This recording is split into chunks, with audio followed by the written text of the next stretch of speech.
Chapter 491, Night Raid. Chapter 491, Night Raid. Chapter 491, Night Raid. The moment Yu Zhong entered Sangji's villa, he saw 8 beautiful Vietnamese women dressed in maid uniforms, standing in 2 neat rows, welcoming him. As the 8 Vietnamese women looked at Yu Zhong, their eyes flashed with a hint of fear. To them, their master had changed from one man to another, and furthermore, this man was a Chinese. There was already a language barrier right at the get-go. At this time, an attractive lady with a mature charm dressed in a purple nightgown with the bust area slightly revealed walked up to Yu Zhong. She was 174 m tall, her figure sexy and alluring. She had long, slender legs, and a hint of perfume followed her as she smiled at Yu Zhong, using English to ask, "Hi, I'm Sally Pollock. What's your name?" Hearing this name, Shangguan Bing Xue, who was standing beside Yu Zhong, gasped in shock. "Sally Pollock?" Yu Zhong asked curiously, "Is she famous?" Shangguan Bing Xue was speechless as she looked back at Yu Zhong. Sally Pollock is a huge star in Hollywood. 7 years ago, she had dominated the screens. Although her presence now was not like 7 years ago, she's still an A-list celebrity. Recently, she acted in the movie Earthquake, which was shown in the country, and the box office revenue was more than 200 million yuan. Oh, when Yu Zhong heard that, he didn't have much of a reaction. He wasn't one to chase celebrities and gossip news in the first place, being someone extremely pragmatic. He had always been busying himself with studying and working to foot his own tuition fees, his living expenditures, as well as saving for the future. As for movies, other than a few blockbusters, he had never been that excited over the industry. At this time, Sally asked in Yu Zhong in slightly broken Chinese, "Hello, Chinese boy. Can you tell me your name?" Yu Zhong looked at Sally and asked slowly, "I'm Yu Zhong. You understand Chinese?" Sally held out her jade-like hands as she smiled at Yu Zhong. "I've always been interested in China, as it has such a rich history with its 5,000 years of culture as well. I've always been planning to spend some time to properly understand China and its mysteries." Although her words were like that, in truth, they were all lies. She was a person that knew how to get along with anybody, and with her experience, since knowing that Yu Zhong was a Chinese, she would naturally be full of praises for China. In fact, all she knew about China was that it was a place for money to circulate. "You'll get a chance to in the future." Sally's words caused Yu Zhong to have a favorable impression of her, as he extended his hand to shake hers lightly, and he replied mildly. As he let go, there was a hint of disappointment in Sally's eyes. She could feel that there was none of the interest that most men had towards her in Yu Zhong's gaze. In this apocalyptic world, her beauty, body, and fame were her weapons in order to live a better life. She had used her skills to control Sangji's heart, just to live like a princess. Sally had confidence in her own looks and figure, and numerous men had fallen at her feet. When she saw Yu Zhong's lack of interest, it caused her to be unsatisfied. Yu Zhong eyed the 8 maids and asked mildly, "Is there anyone here who speaks Chinese?" All of them became pale, as one hesitated a while before stepping up, using some halting Chinese to reply, "Master Yu Zhong, I know a little Chinese." As Greentown was quite near Hanoi, the number of Vietnamese who knew Chinese were not little. Yu Zhong asked, "What's your name?" The servant replied, "I'm Zhang Kailian." Yu Zhong directly appointed. "From today on, you're their supervisor." Zhang Kailian was pleasantly surprised. "Thank you, sir." "Thank you, sir." The other 7 saw her excitement and joy and were immediately envious. They did not know why she was suddenly so elated, but it was definitely a good thing. At this moment, they regretted not knowing Chinese. Yu Zhong then turned to Sally, speaking mildly. "Miss Sally, we don't welcome idlers here. Seeing that you've respect and curiosity toward the Chinese culture, I can give you 2 choices. The first is to leave of your own accord. I can give you 7 days of rations and water. The second option is to work at the Culture Center to help us train up singers, dancers, and actors." Sally was incredibly gorgeous, that was true, and was even an A-list celebrity in Hollywood. However, Yu Zhong was not interested in all these. He had plenty of good-looking women by his side, and Sally wasn't really his type. Sally's brows arched as she gave him a meaningful look. Is it okay if I stay by your side to wait on you? Even being a servant is not an issue for me. I'm willing to do anything for you. To her, her body was precious, and she wasn't willing to work. Even more so, she could not bear the idea of drifting in the wild. There were zombies and mutant beasts everywhere. With her lack of power, she would definitely die. She wanted to stay by his side and make use of her charms to thoroughly control him. Yu Zhong flat out rejected her, as he replied in a cold tone, no. Sally's eyes flashed with a strange glint as she forced a smile and made her choice. In that case, I choose to work at the Culture Center. In. Yu Zhong looked towards Ming Jiajia. Come with me.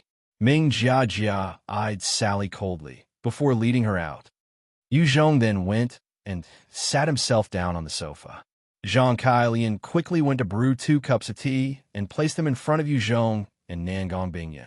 She then muttered a few words to one of the pretty Vietnamese maids, and they proceeded to kneel in front of Yu Zhong, massaging his legs carefully.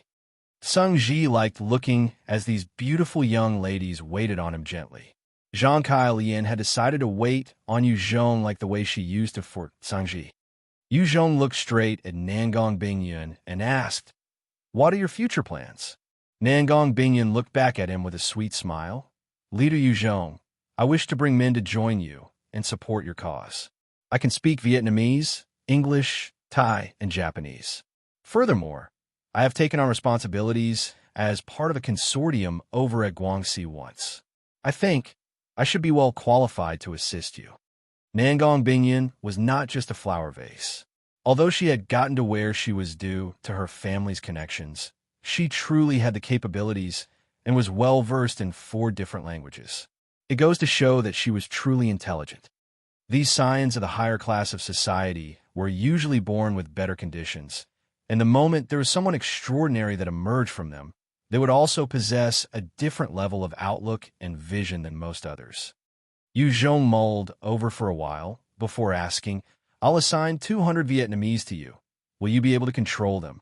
Her eyes held a level of confidence in herself. Not a problem.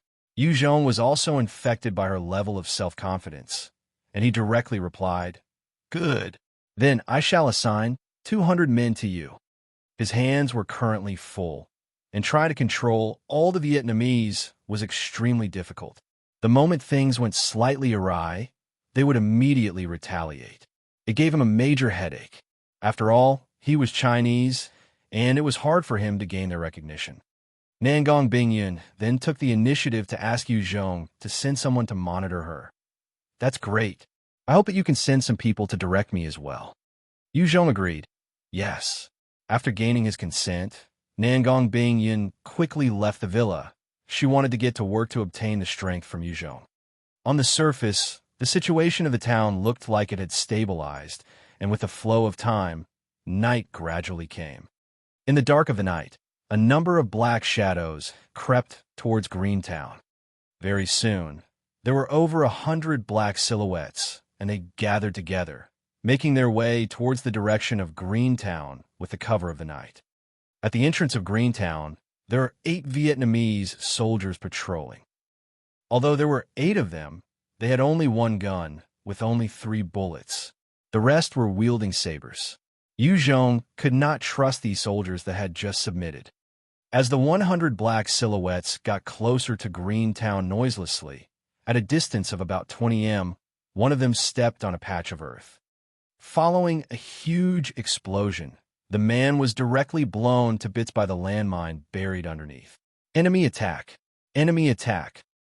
Greentown started blaring with alarms, and the Vietnamese soldiers who were at the entrance began hiding behind covers amidst their fear and anxiety. Seeing that their situation had been unraveled, a man wielding a huge black mace shouted out, "Kill the Chinese dogs! All those Vietnamese males with heart, charge with me! Kill the invaders! For our wives and kids, not to suffer at the hands of the invaders. Everybody, charge with me to kill these Chinese dogs." With the effect of the sound wave transmission, The whole green town heard the enraged roars of the man. When that male had finished shouting, he quickly brought his bunch of warriors as they charged in towards Greentown. "Let me come with you to kill the Chinese dogs." One of the Vietnamese soldiers immediately rushed towards the leader of the assailants. "Me too. Kill the Chinese dogs." With their emotions riled up, the 8 Vietnamese soldiers at the entrance turned traitor and charged in as well. Chapter 492, Total Suppression. Chapter 492, Total Suppression. A number of flares were suddenly shot into the sky, illuminating the entrance of Greentown. Many concealed defense points began to spew out bullets as 312. 7mm heavy machine guns rattled and fired wildly at the militants launching the raid. Under that terrifying spray of bullets, in just a short span of time, more than 20 of the militants were ripped to shreds, their bodies a mangled mess. Watching their comrades dying such horrible deaths, the rest of the militants turned pale and quickly sought for cover. At the same time, the words of the mace-wielding man had a huge effect in the town, as a number of Vietnamese survivors that had submitted to Yu Zhong for fear of their lives began to band together as they charged towards the center of town, intending to wipe out Yu Zhong and his people. Yu Zhong and the rest were Chinese and did not have the support of the Vietnamese. With just a little incitement and provocation, the Vietnamese began to rally and riot, joining the chaos caused by the militants. Just as the survivors within the city began to rebel, Shangguan Bing Xue and Xie led 200 soldiers they charged into the center. Shangguan Bing Xue looked at the 200 Vietnamese soldiers before ordering coldly, "Attack! Kill all of them! Kill them, and their women and rations are yours. From now on, you guys will also be treated as the same status as the Chinese. If not, your families will join you in death. Kill! I'm sorry. Forgive me." With that ruthless order, the 200 Vietnamese soldiers charged helplessly at the rebelling survivors and began to hack and slash. Xie appraised the beautiful and charismatic Shangguan Bing Xue with a chill in her heart. This woman is not simple. Shangguan Bing Xue had selected those 200 Vietnamese men because they had families. The lives of their relatives were in her control. Hence, when she gave the order, they had no choice but to slaughter their own countrymen. Today, the moment they committed this, they had no chance of turning back. In the future, they would have to rely on Yu Zhong's power, fulfilling their roles as slaughterers. The majority of the rebels were ordinary people, and all they had were vegetable knives. They had no way of contending against the soldiers with actual weapons. Both sides engaged in an all-out slaughter, and very soon, the rioters lost their will and were killed by the soldiers. In the clash, many of the soldiers were also injured by these rioters, and they became even more enraged, just killing, and all sense of shame and guilt were thrown out the door, becoming like wild animals as they slaughtered their countrymen. At the entrance of Greentown, the 3 defense points kept the militants at bay, suppressing them. The 3 heavy machine guns were like death gods. As they continued to fire, the militants did not dare to take rash actions. "Charge!" The mace-wielding leader bellowed out in rage. The remaining militants charged out again in a second wave, and they lost another 6 or 7 men before they began to scramble yet again. They were just a bunch of courageous fools. Amongst them, there were a few enhancers. However, they were just average and had not trained to the point where they could ignore bullets. High-leveled enhancers were not aplenty like cabbages. The reason why factions like the Kingdom of God and the Great Empire of Vietnam had such numbers of enhancers was because they had a large number of humans and resources to train up such experts. In the outside world, an enhancer that had reached level 30 could become the leader of a small establishment. If his or her luck was good, they could even become the leader of a middle-sized faction. Yu Zhong came to the entrance and saw those militants. He muttered with disinterest, "So weak, yet you dare challenge me?" The militants were absolutely clueless in their tactics, and were at most comparable to new recruits that had just undergone some days of training with Yu Zhong. Yu Zhong gave an order to White Bones. "White Bones, Get them, leave 5 alive. Whitebone's eyes radiated with fire as it immediately charged towards those militants. In just a few blinks, Whitebones had charged through the militants, its bone blades dancing, causing a whirlwind of carnage and blood. Not a single militant was able to defend against it. Too scary. Retreat. Everybody retreat. The leader saw how Whitebones was slaughtering his subordinates like chickens and dogs, and his heart turned cold as he quickly shouted towards his men. At the same time, he turned around to escape towards the darkness. This man, Xinya, finally recognized that Yu Zhong was not a target to mess around with. A night raid was a common tactic that the weak used against the strong. From history, many night raids had achieved shocking results.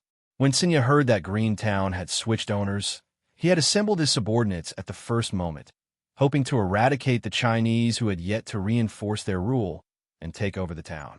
At first, with the 100-plus subordinates of his, plus launching a night raid, in addition to the help that he would receive from the Vietnamese within the town, he had an 80% confidence of success.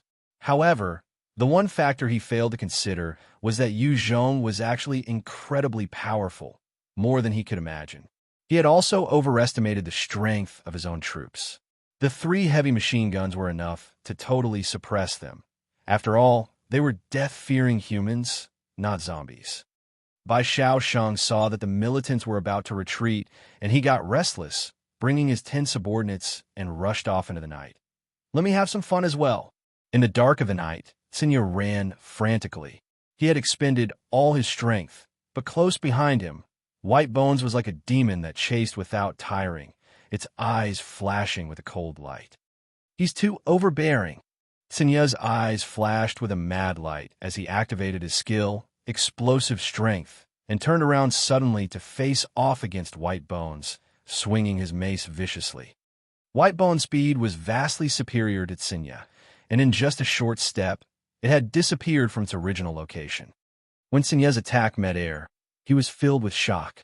Suddenly, a sharp bone spike shot out behind him, piercing his body and nailing him to the ground.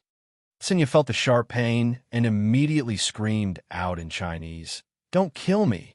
I surrender! I surrender!" Xinya would often boast about himself as a true warrior and man, but he was a coward at heart. Hence, the moment he felt the threat of death, he chose to surrender. He wanted to survive no matter what. Whitebones eyed Xinya before dragging him towards Yu Zhong. It already possessed the intelligence to tell that this was the ringleader. If it didn't have the enhanced intelligence, it would have instantly decapitated Xinya without discerning his status. Xinya had been captured, whereas his subordinates had all been routed and killed or captured alive by Xiaosheng and the rest. Yu Zhong eyed Xinya coolly and asked, "Who are you?" Xinya replied with his back full of cold sweat. "I'm the leader of Wood Village, Xinya. We have 700 survivors in the village, and I'm their leader." Yu Zhong's eyes flashed with killing intent as he continued, "I'm Yu Zhong. What value do you have that can justify not killing you?" Xinya instantly felt like his entire world froze over, his face pale and his body trembling uncontrollably. Tyrant Yu Zhong was the devil that was famous for slaughtering over 100,000 Vietnamese survivors in the rumors, and he had finally come face to face with him. Xinya instantly threw all pride and face out the window as he knelt and begged, "I know the locations and details of the factions around this region. Other than that, I also know information about the largest faction near Hanoi, the Vietnam Prosperous Development Committee. I'm willing to divulge all this information. Please let me serve you. Spare my life."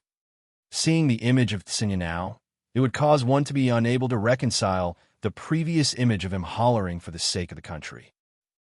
Yu Zhong replied mildly, all right. Tell me what you know." Yes. He heaved a sigh of relief and began to reveal everything. The Vietnam Prosperous Development Committee, or VPDC for short, is the largest Vietnamese survivor base near Hanoi, and they control a huge amount of land near the city of Hanoi. They had about 280,000 survivors and are led by a team of 7 leaders. Every one of these leaders possessed a terrifying amount of strength. Xia only knew about the superficial details and had no idea about the intricate stuff. Although he knew the existence of the VPDC, he hadn't planned on bringing his men to join them. After all, he was a leader himself, and he enjoyed his then lifestyle.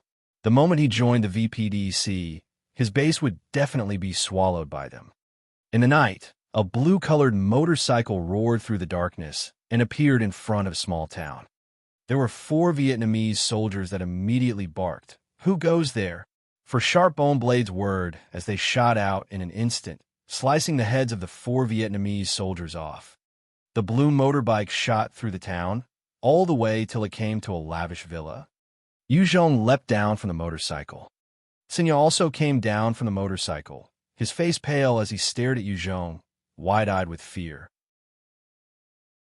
Chapter 493. Envoy appears. Chapter 493. Envoy appears.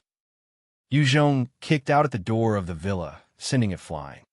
A burly man with 2 long scars on his face and 4 bodyguards in suits appeared before Yu Zhong's eyes. This middle-aged man with scars was called Li Shengli and was the leader of this small town. He was also a level 35 enhancer. Li Shengli looked at Yu Zhong and barked sternly, "Who are you?" Yu Zhong's eyes flashed with a chilly light, and he immediately pulled out his stinger, firing a single shot at Li Shengli's head. His speed was simply too terrifying. Before Li Shengli had the chance to react, his head had already been blown off as red and white brain matter splattered onto the ground. The 4 bodyguards by Li Shengli's side were also experts. The moment they saw Yu Zhong moving, they'd already pulled out their guns. Suddenly, a huge nether hole appeared in midair, and at the next moment, 6 incredibly sharp bone spikes pierced the 4 bodyguards before twisting. The 4 bodyguards were instantly sliced into parts, fresh blood pouring everywhere. Inside the villa, there were many beautiful Vietnamese ladies.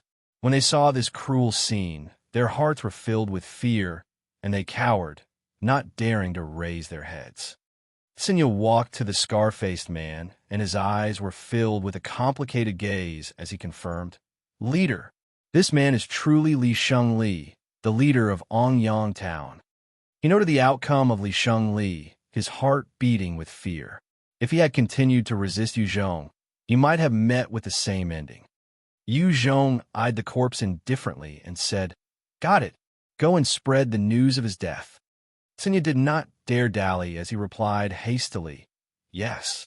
Soon, the news of Li Shengli's demise spread around the entire town, and the faces of the militants who were assembled in the town froze in terror. They were at a loss. Li Shengli was their core and leader. With his death, they truly did not know what to do. Some of them wanted to avenge him, while others took the opportunity to flee. When those militants tried to stage a coup in the town, Yu Zhong directly brought White Bones to kill them. Not a single one could withstand a single blow from either Yu Zhong or White Bones. In a short hour, the entire town had been eliminated of any troublemakers. Early the next morning, Shangguan Bing Xue and Xian brought 200 Vietnamese survivors as they arrived at Ongyang Town. So powerful. The moment they entered the town, Shangguan Bing Xue was treated to a sight of corpses lying all around and was stunned momentarily. She thought she had a grasp of Yu Zhong's capabilities, but each time, he continued to exceed her expectations. Within the town, other than those corpses, there were militants who surrendered as well as the ordinary Vietnamese survivors. The militants did not dare to make any rash moves, and those fellows that had tried to escape had all been pierced by White Bones' blades and dragged back before being executed. The bloody scene had filled the hearts of the people present with terror, and they finally understood the true might of this new overlord. Shangguan Bing Xue and Xian came to where Yu Zhong was staying. Shangguan Bing Xue's eyes were filled with a complicated gaze as she saluted him. "Leader." Yu Zhong eyed her and ordered mildly, "In. Shangguan, go bring men to handle the bodies in town. After that, escort the fellows and the resources in town back to Greentown." Shangguan Bing Xue stood at attention and replied, "Yes." Yu Zhong then pointed at Xia and continued, And this fellow, let me join you guys to go escort his subordinates. Sanya grinned sheepishly at Shangguan Bing Xue. In just one night, he single-handedly collapsed 2 factions. This man was simply too terrifying. Shangguan Bing Xue's mind was filled with such thoughts. However, she was still a capable person, and she led her men as they brought the survivors and resources to Greentown before bringing Sanya to transfer his own establishment over as well. After gaining over a few thousand people as well as resources, he began to transport everything towards Taiyuan City. He had no interest in clashing against the VPDC at the moment. The VPDC had over 280,000 survivors, and there must be a number of experts there. If Yu Zhong wanted to conquer such a huge faction, he needed to deploy the troops over from Guangxi, and even then, he would at most have a 70% level of confidence. However, the support and logistics were equally important in modern warfare. The moment the battle started, the expenditure of ammunition would skyrocket. In fact, it would not be beneficial to Yu Zhong's next intended move, which was to take down the industrial city Yinzhou. Only by obtaining it would he be able to have a wholesome military and not fret about expenditure of ammunition. Yu Zhong had taken down Wu Yinhong purely because Wu Yinhong was filled with ill intent towards the Chinese. Furthermore, his claws were already reaching into the Guangxi region, and he had no way of tolerating his actions. Wu Yinhong's aim was also to expand into Guangxi so that he could take down Yu Zhong. Therefore, Yu Zhong had no choice but to deal with him harshly. Outside of Greentown, a jeep was driving over. "Who are you people?" The 4 soldiers stationed at the entrance of Greentown was immediately on their guard as they stopped the jeep. The jeep came to a halt, and 4 people stepped out. There were 2 middle-aged men, as well as a young man and young lady. The leader was one of the middle-aged men, his hair combed back neatly, and one could tell that he possessed the aura of a government official. He spoke out, "I'm the VPDC's diplomat, Han Wang. We hope to be granted an audience with your leader Yu Zhong. Please relay the message." "Wait here." One of the soldiers quickly left. The young male's face turned dark as he muttered, "What gall? These damn Chinese. This is Vietnam, not your fucking China." Han Wang frowned and shot the young man a look. "Qian, this is someone else's territory. Save it." Qian glared back while snorting. It was obvious that he did not place this Han Wang character in his eyes. If it wasn't that Han Wang was still vital to their cause, he would have long since beaten him up. "Please enter." Soon, the soldier returned and granted the party entry. The soldier led Han Wang and his group towards Yu Zhong's office. What a pretty woman. The moment Qian entered the office, he was captivated by Xian Jiao, who was standing by Yu Zhong's side. He had toyed with numerous women after the apocalypse began, yet he had never seen a beauty on Xian Jiao's level. Han Wang eyed Yu Zhong and began with a warm greeting. "Hello, I'm Han Wang.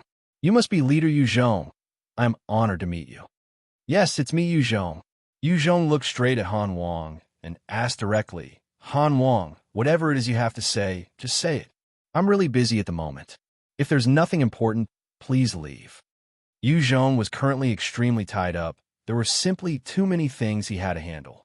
Although he had delegated as much responsibility as possible, there were issues in Langsun City, Guilin City, and Longhai City that only he had the authority to decide. Han Wang was caught off guard by Yu Zhong's straightforward nature, as their custom was to always exchange pleasantries before getting down to business. He never expected Yu Zhong to be so direct. After hesitating a while, Han Wang chuckled slightly and said, "Our Vietnam and China has been friendly allies since ancient times. The Vietnamese and Chinese are all good friends and brothers. We have joined our forces together to resist against the aggression of imperialism in the past." Yu Zhong immediately raised his hand to stop Han Wang. "I want to know your intentions. If you want to continue bullshitting, please leave." If he gave Han Wang, who was such an experienced diplomat, the time to talk, he would be able to spout nonsense for an entire hour. This fellow is not easy to deal with. This thought flashed across Han Wang's mind when he was interrupted by Yu Zhong. However, he maintained a smile on his face. Our VPDC hopes that leader Yu Zhong would be able to provide some support to us on account of our country's friendship. We're just asking for 100,000 tons of rations, 3,000 rifles, 500,000 rounds of ammunition, 10 tanks, and our VPDC will be your strongest ally in the future. The Vietnamese would also forever remember the favor that the Chinese have shown them. Yu Zhong's tone turned steely. Not possible. If you want to obtain something from me, you will need to offer something of equal value in exchange. If you want rations, then take out some firepower. If you want firepower, then you need to offer rations or other equivalent items. In the past, China had been suffering, yet it still sent resources and aid to Vietnam. In the end, it wasn't long before Vietnam fell out with China. The statement that the Vietnamese would remember the favor from the Chinese was bullshit in his opinion. Yu Zhong would not be blindsided by Han Wang. Qian Yi's face twisted as he stared at Yu Zhong and barked loudly. Yu Zhong, you're currently standing on Vietnam's turf. You have killed so many Vietnamese. Getting you to offer this much is already letting you off easy. This is Vietnam. You want to not give us any fucking face. Do you believe that our VPDC will deploy forces to wipe you out? Han Wang was alarmed as he quickly berated. Qian Yi, shut up. This was Yu Zhong's territory, and Han Wang looked at Qian Yi, his heart full of regret. Qian Yi turned to laugh coldly at Han Wang with disrespect. Han Wang, your father, I have been tolerating you for a long time. You shut the hell up for your father. He then turned back to look at Yu Zhong, without fear and full of recklessness. Yu Zhong, I know this is your territory. However, your father, I am the younger brother of the president of the VPDC, Ming Sheng. If you have the guts, kill me. If you dare to kill me, the entire country of Vietnam and all of Vietnam's citizens would be your enemy. Chapter 494, A Falling Out. Chapter 494, A Falling Out. Yu Zhong eyed the cocky Qian Yi and told Xian Jiaro, break one arm. She received the order, a cold look on her beautiful features, and pulled out a black wind blade, shooting towards Qian Yi. I finally force your hand. Qian Yi chuckled coldly in his heart and was about to dodge to one side, when suddenly his entire arm was sliced off, blood spraying everywhere. Yu Zhong, you animal. Kill me if you have the guts. If you don't, today's enmity, I will definitely repay it 100-fold. Qian Yi screamed out in agony and fury as he ran towards the door. Qian Yi was an agility-based evolver of level 27, and he had placed all his attribute points to agility. His speed was considered terrifying, but he never expected that the lady standing quietly by Yu Zhong's side was so much faster than him. Her strike had been ruthless as well, slicing off his arm in just one slash with no hesitation. At this time, the other middle-aged man stepped forward, his eyes glinting dangerously, and activated his second-order werewolf transformation.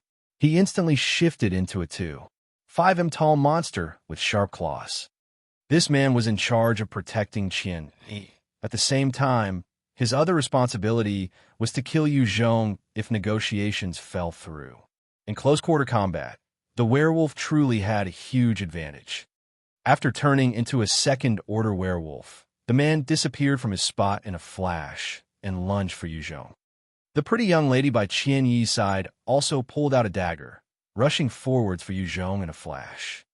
Han Wang watched the situation spiral out of control with a dismayed expression and shouted out loudly, "Stop fighting! Stop fighting!" A diplomatic trip actually turning into an assassination attempt. It was the first time Han Wang came across something like this in his life. In truth, there were two camps in the VPDC with differing attitudes towards Yu Zhong. The Dove side wanted to negotiate with Yu Zhong and obtain resources to solve the problem peacefully, while the Eagle side had proposed using force to eradicate this potential source of trouble.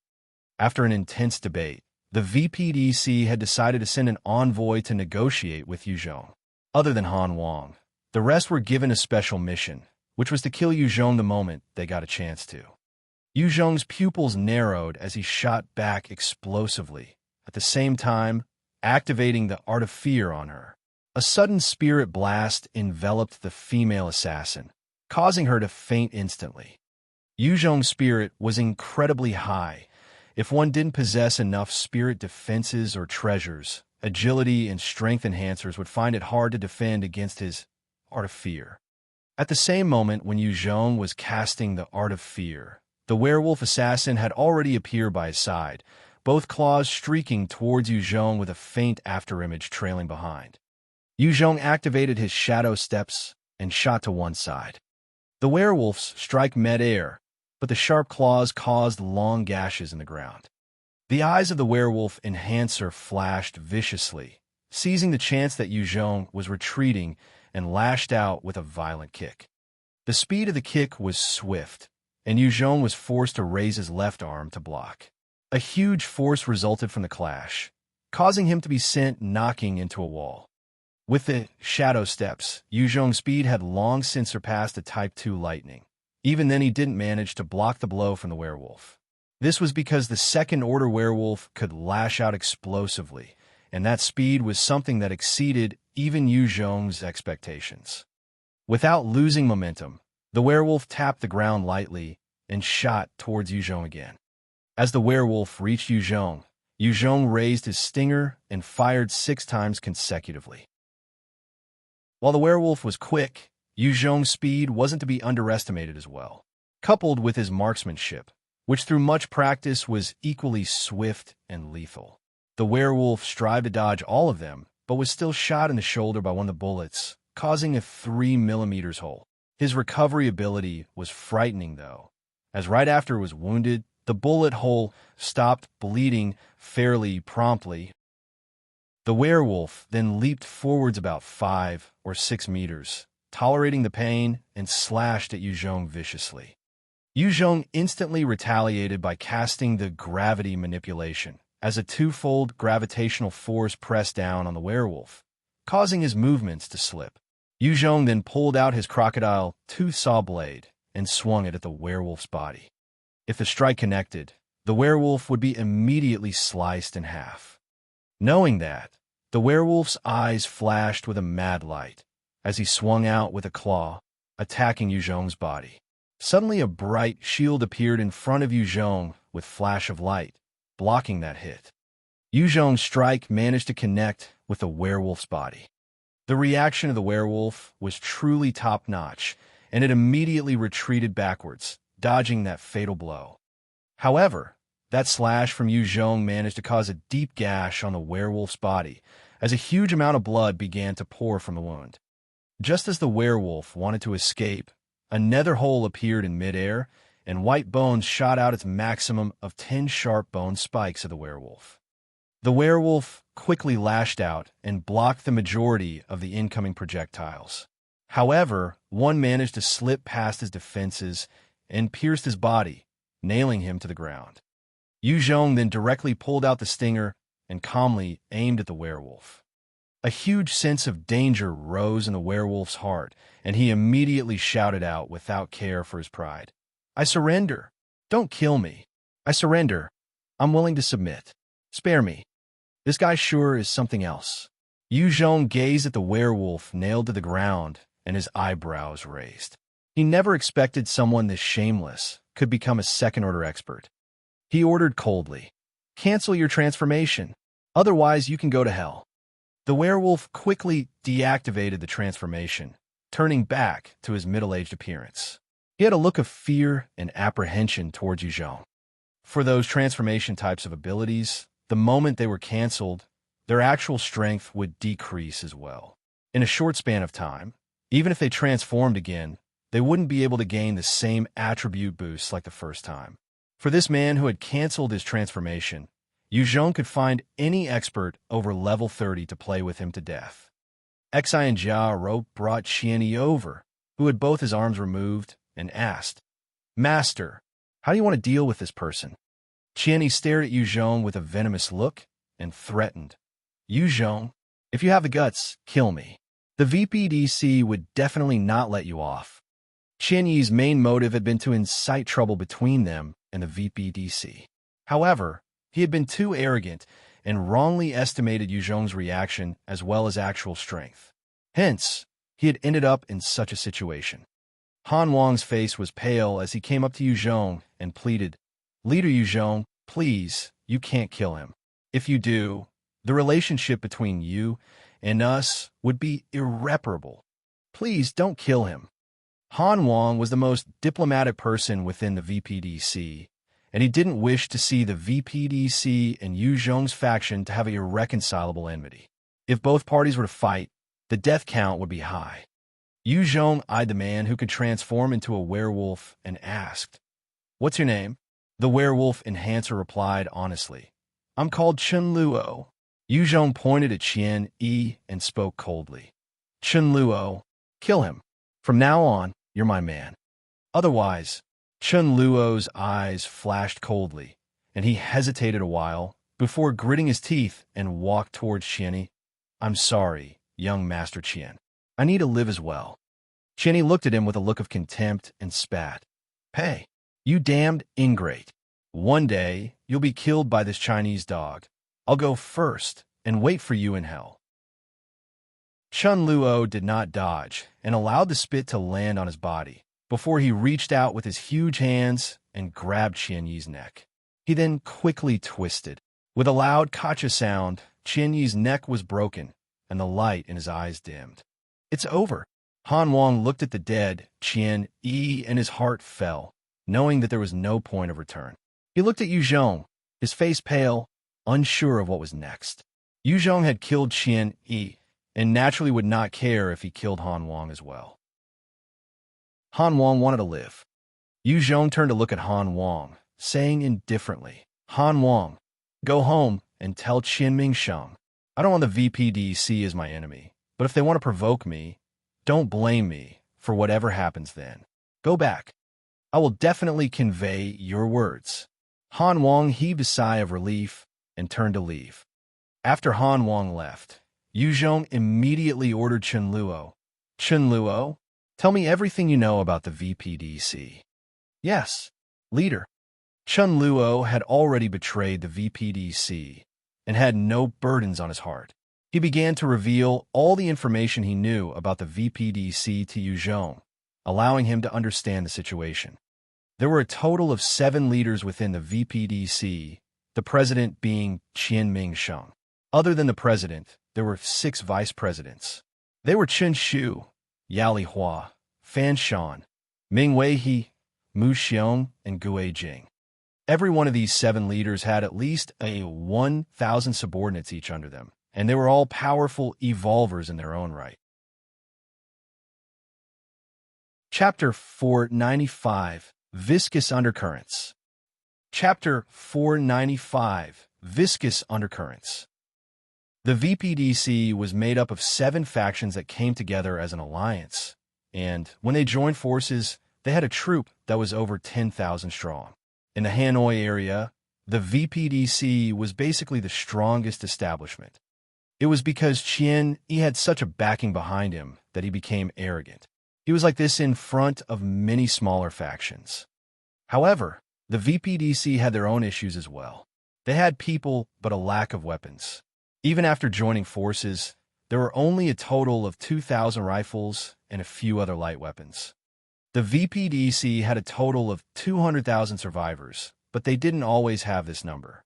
It had grown slowly through countless battles and measures. Hanoi had huge armories and infantry camps, but there were over 3 million zombies there. Any troop that had gone to attempt to break in had been wiped out by the zombies. Other than a lack of weapons, there was the problem of feeding 200,000 people. Hanoi had a huge granary as well, but likewise the problem of zombies was still present. Almost any expert that ventured deep into Hanoi had vanished. A rare few had managed to make it out alive by escaping the moment they saw things beginning to go awry. Without gaining more resources, the resources of the VPDC were getting tighter, and other than the direct subordinates of the 7 main factions, the rest of the survivors were already in a state of starvation. There were even cases of cannibalism already. Although many of the experts of the VPDC had been hunting mutant beasts in the forests, not all were simple hunting prey. In the process of the hunts, the VPDC had obtained a decent amount of mutant beast meat, but they had also lost a number of their elites. The VPDC had 10 experts for leaders initially, but 3 of them had met with mishap against the Type 3 mutant beast, and now they were left with 7 leaders. Under such circumstances, the VPDC could only continue to expand outwards. Their current enemy was only Yuzhong. They had no choice. Between Yuzhong and 3 million zombies, without any proper equipment, the human enemy was easier to deal with. Furthermore, Yuzhong had clashed with Wianhong a few times. The VPDC assumed that he must have suffered some setbacks. Therefore, they felt more assured of their advantage. Sooner or later, we'll have to fight it out. After obtaining such information from Chun Luo's mouth, Yuzhong mulled things over. He immediately transferred another 2 battalions of elite soldiers to be stationed at Taiyuan City. In this winter, a huge deployment had its risk, but guarding a base had its pros. Yuzhong decided to take things slow, having been always on the move to expand. Collapsing a small establishment of a few hundred people was easy for Yuzhong to handle single-handedly. However, it was not possible for him to do so against 200,000. Equals equals equals equals equals equals equals equals equals equals equals equals equals equals equals equals equals equals. There was a meeting room in a county called Yuan Feng County, and the atmosphere within the room was extremely tense. There was a smell of gunpowder as well. A burly man with huge coarse hands stood up to snarl. I think that we should launch our assault.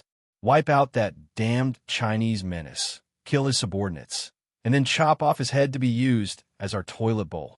This man with the crude demeanor was Ming Wei He, and he was the leader of a small triad prior to the apocalypse. His methods were extremely vicious. After the apocalypse set in, he had quickly gathered a number of subordinates and became a small-time warlord. Chen Shu became silent before rejecting the suggestion. No way. The fact that Yuzhong could swallow Taiyuan City and Langsun City means that his power is not to be underestimated. If we want to take down Taiyuan, we will need to deploy a huge number of troops. It would be too risky. We don't even know what he's capable of or what his trump cards are. If we just charge ahead, the chances of success are obviously too low. Yao Lihua's eyes flashed with a cold glint. Then we're just going to let this slide? Yuzhong, that bastard, killed our envoy. If we don't do anything, our subordinates are going to walk. Mu Xiong, what do you make of it? Mu Xiong's face revealed a savage expression as he growled. Yuzhong has to die. He killed so many of our countrymen. We cannot let such a bastard roam free. Yuzhong had unleashed his fury on a number of Vietnamese, and the news had spread far and wide. Every single one of the 7 leaders of the VPDC did not see Yuzhong in a favorable light. There were even a few that were filled with intense hatred. Gue Jing chipped in coldly. Yuzhong dares to kill our VPDC people. He must die. If we're to eliminate him, I'm willing to be the vanguard. Mu Xiong also joined in loudly. If it's fighting Yuzhong, I'm also willing to be the vanguard. Yuzhong had his reasons for killing those Vietnamese. However, the fact that over 10,000 Vietnamese had died at his hands held true. These Vietnamese hated him to the core, and the moment there was a chance to kill him, they leapt at it. Qie Mingsheng eyed everyone coolly before asking Yao Lihua. Yao Lihua, your thoughts? He maintained a deadpan expression. I feel that we should negotiate properly with him. He managed to win against a prickly foe like Wianhong. Just this alone shows that he's not simple. If we forcefully launch an assault, we might not win. There's one more factor, which is the weather. If we were to deploy our troops, and they were to meet a snowstorm, there's the possibility of our entire army being wiped. Hearing his assessment, the rest of the leaders sunk into their own thoughts. The thing they were most afraid of was for their army to face treacherous elements of nature. It would be a catastrophic blow to the morale. Because of the strange weather, there had been a number of hailstorms over Vietnam. Each time, there would be numerous Vietnamese survivors that succumbed. The most serious was when a snowstorm during a hunting expedition, causing 300 experts to freeze. Half of them had died. If such a situation were to occur again in the event of their deployment, then before even taking down Yuzhong, they would be the one to die first. Qianming Sheng revealed a good-natured laugh. I've solved the issue of the weather. Mr. Enright, please come in. The doors to the meeting room opened, and the diplomatic envoy from the Kingdom of God, Enright, came walking in with a warm smile, speaking in Vietnamese. How do you do, everyone? I'm the diplomatic relations officer from the Kingdom of God, and I am pleased to meet you. Seeing the appearance of this envoy from the Kingdom of God, the gazes of the other 6 fell upon Qianming Sheng.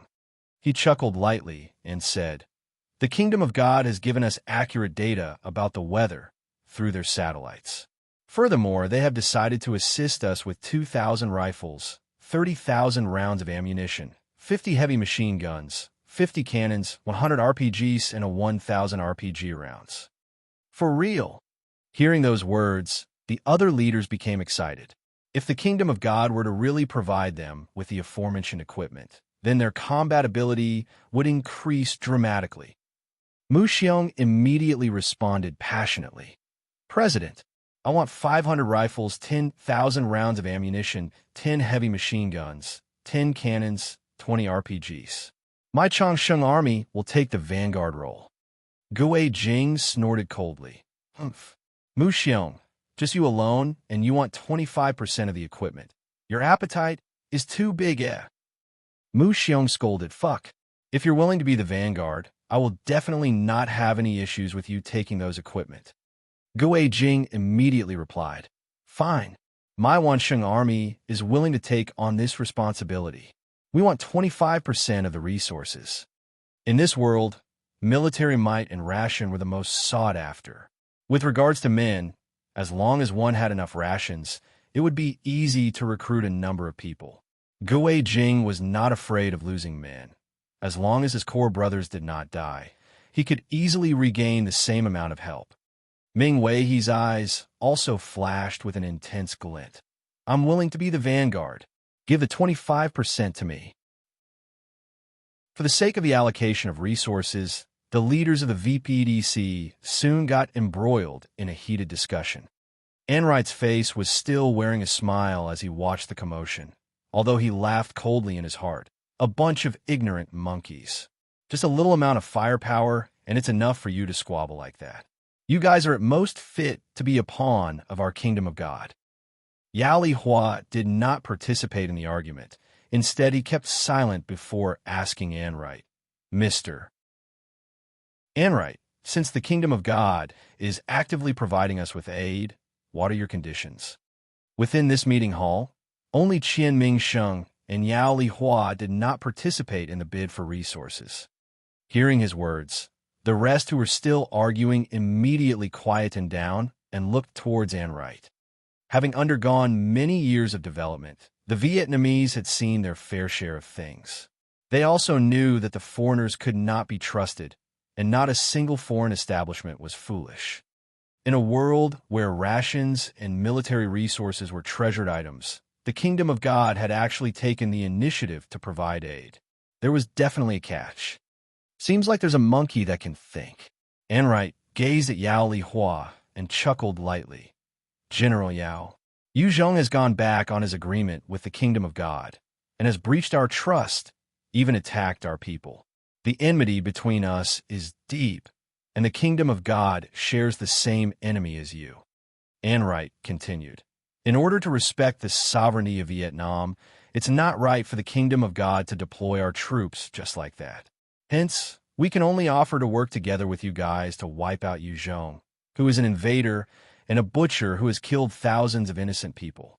Of course, our Kingdom of God has a little request, that is that we seek the protection of the VPDC with regards to our fellow people here in Vietnam.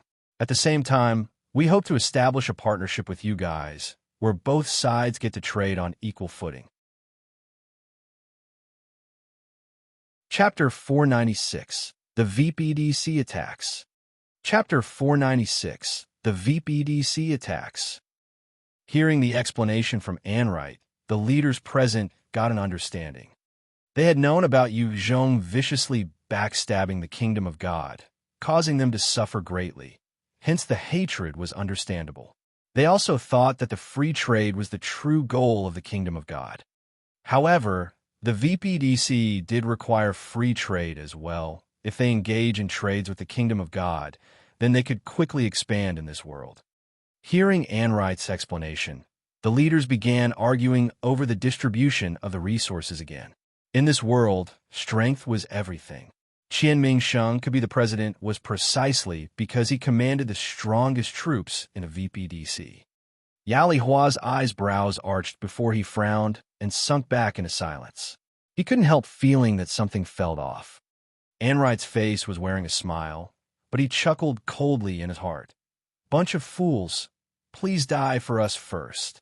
The Kingdom of God kept their word and quickly delivered the promised firepower to the VPDC.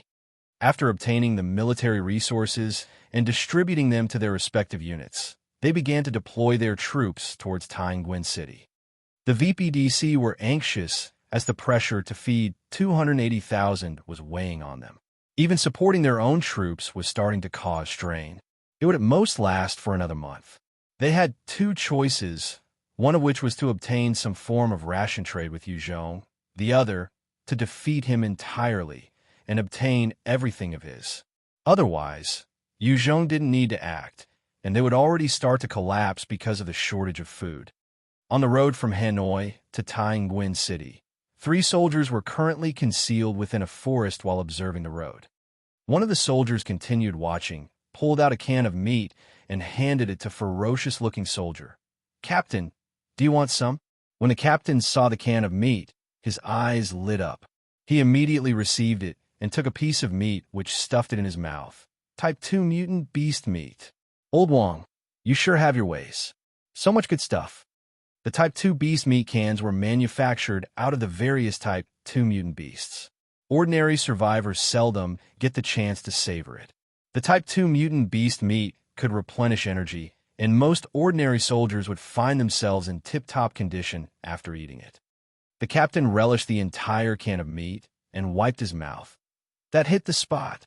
Look at you. This can of meat is mine, but I'll help you find a lady. Follow the leader in his ways. What will we be short of? I already have 3 Vietnamese women. If you want, I can gift you one, as long as you can take care of her." Old Wang was instantly interested. "Really?" the captain replied smugly. "But of course. In the whole of Lang's Sun, your father, I had personally killed 3 Vietnamese bastards. As a reward, the higher-ups have given me 3 Vietnamese women. However, if my salary wasn't high, I really would not be able to take care of them. In this apocalyptic world, due to conflicts breaking out often, there was an imbalance of men and women. Furthermore, Yu Zhong did not follow any monogamous practices and allowed men to have many wives." Old Wang looked at his captain with a look of envy. He also wished to have a woman to warm his bed. Another soldier called out in a solemn voice, "Captain, there's a development." "What?" The captain immediately withdrew his joking manner and smug look, becoming tense as he instantly went into alert mode, surveying the scene. He saw that a huge army was currently marching towards Taiyuan, and he sucked in a breath of cold air. What an army! From the numbers, the army was about 70,000 strong, and to a zombie horde, it wasn't much, but to a human enemy, this was an army to be feared. The captain retreated from the forest stealthily and reported his findings with a walkie-talkie. "They actually deployed in such weather. Their guts are big." Yu Zhong sighed upon receiving this news and immediately began his preparations for retaliation. The survivors within Taiyuan were ushered into their own homes, and simple fortifications were constructed. A number of soldiers stationed at various defense points, and the cannon teams also went on standby, awaiting orders from Yu Zhong. The entire Taiyuan city was riled up in preparation for war, awaiting to bear its fangs. The march of the VPDC was extremely slow. Only after traveling for an entire day did they finally reach the frontier of Taiyuan. After arriving, Qianming Sheng and the other 6 leaders of the VPDC observed Taiyuan silently from their command center. Mu Xiong's eyes lit up with a burning gaze as he spoke. "President, let me be the vanguard." "No, let the foreign battalion go first." Qianming Sheng shook his head immediately. Soon, a soldier began rushing towards Tangwen. Don't fire. I'm Chinese. Save me. Don't shoot. Don't shoot. Please. Don't shoot. I'm Chinese. The foreign battalion was made up of many Chinese who were dressed raggedly and had people of different age and gender. They wielded huge knives as they ran and had been forced on this path of desperation. Behind them, there was the Vietnamese troop that threatened to kill them if they dared to stop. At the same time, there were many VPDC experts mixed in with the foreign battalion. As long as these experts made it into Yu Zhong's base, they would be able to unleash carnage and kill Yu Zhong soldiers. Although the VPDC had lack of firepower, they had truly cultivated a few experts under extreme circumstances during hunting, and the number of these experts was not little. Qianming Sheng eyed Tangwen coldly. I'll watch how you handle this. Forcing the people of his enemy's country to attack their own people. This was a common tactic used by Genghis Khan in the past, and it was extremely cruel, yet effective. The moment the kingdom was unwilling to kill these citizens, then those Mongols who were hiding within the crowd would seize the chance to attack the city. Many a stronghold had been brought down like that. After the apocalypse, society had collapsed. There were no more relationships between countries, so the earth was no more a global society. Instead, it had fractured, and everything was as though it was before the era of navigation. At each corner, for the sake of living space and resources, humans would do anything and employ any means to get what they want. Seeing the Chinese charging over, the Chinese soldiers felt their resolve starting to crumble. These were their countrymen. Yu Zhong immediately barked out loud. Those who were Chinese, get down and don't move. Beezed him.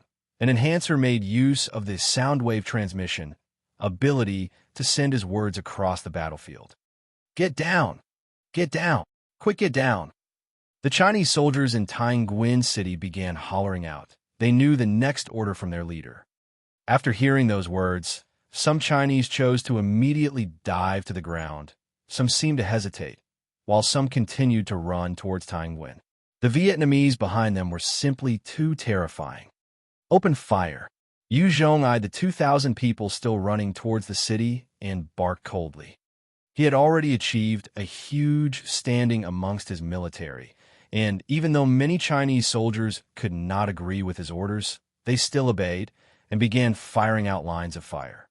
Faced with that devastating line of fire, many of the Chinese survivors that were still running, as well as the Vietnamese experts hidden amongst them, were instantly torn in shreds by the rain of bullets.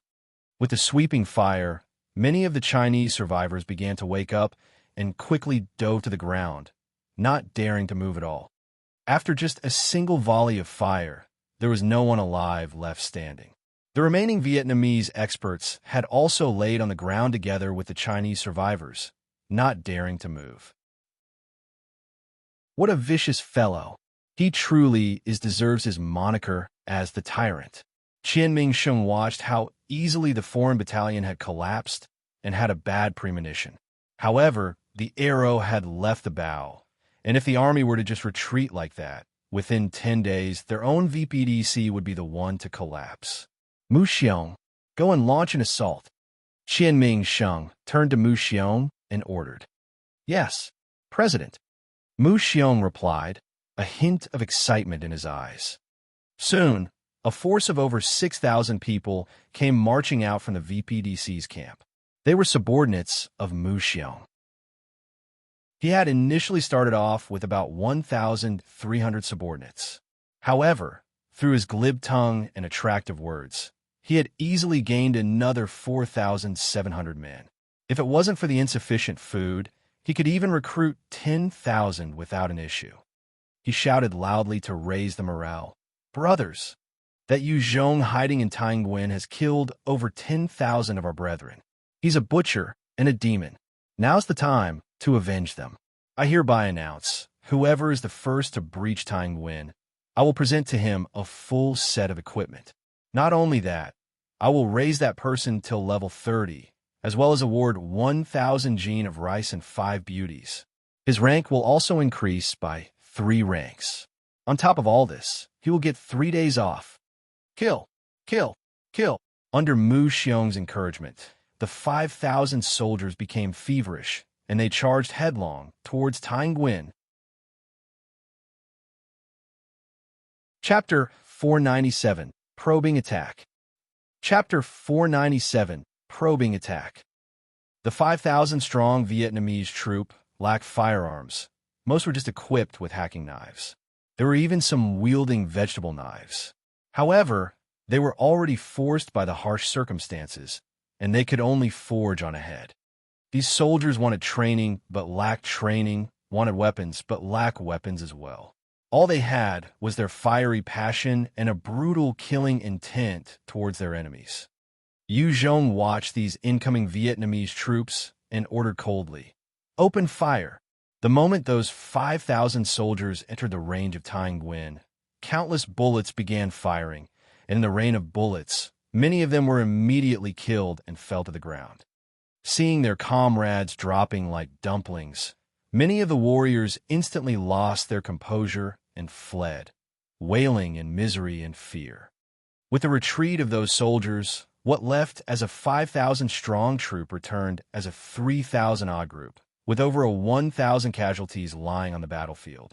In front of Tang, there were Vietnamese soldiers lying on the ground with various degrees of injuries, screaming or moaning. Mu Xiong came up to Qian Mingsheng with a look of regret, saying, "President, I've failed. That Yu Zhong is truly capable." In truth, Mu Xiong's actual troops had not been activated yet. Those who had died were soldiers he had just recruited.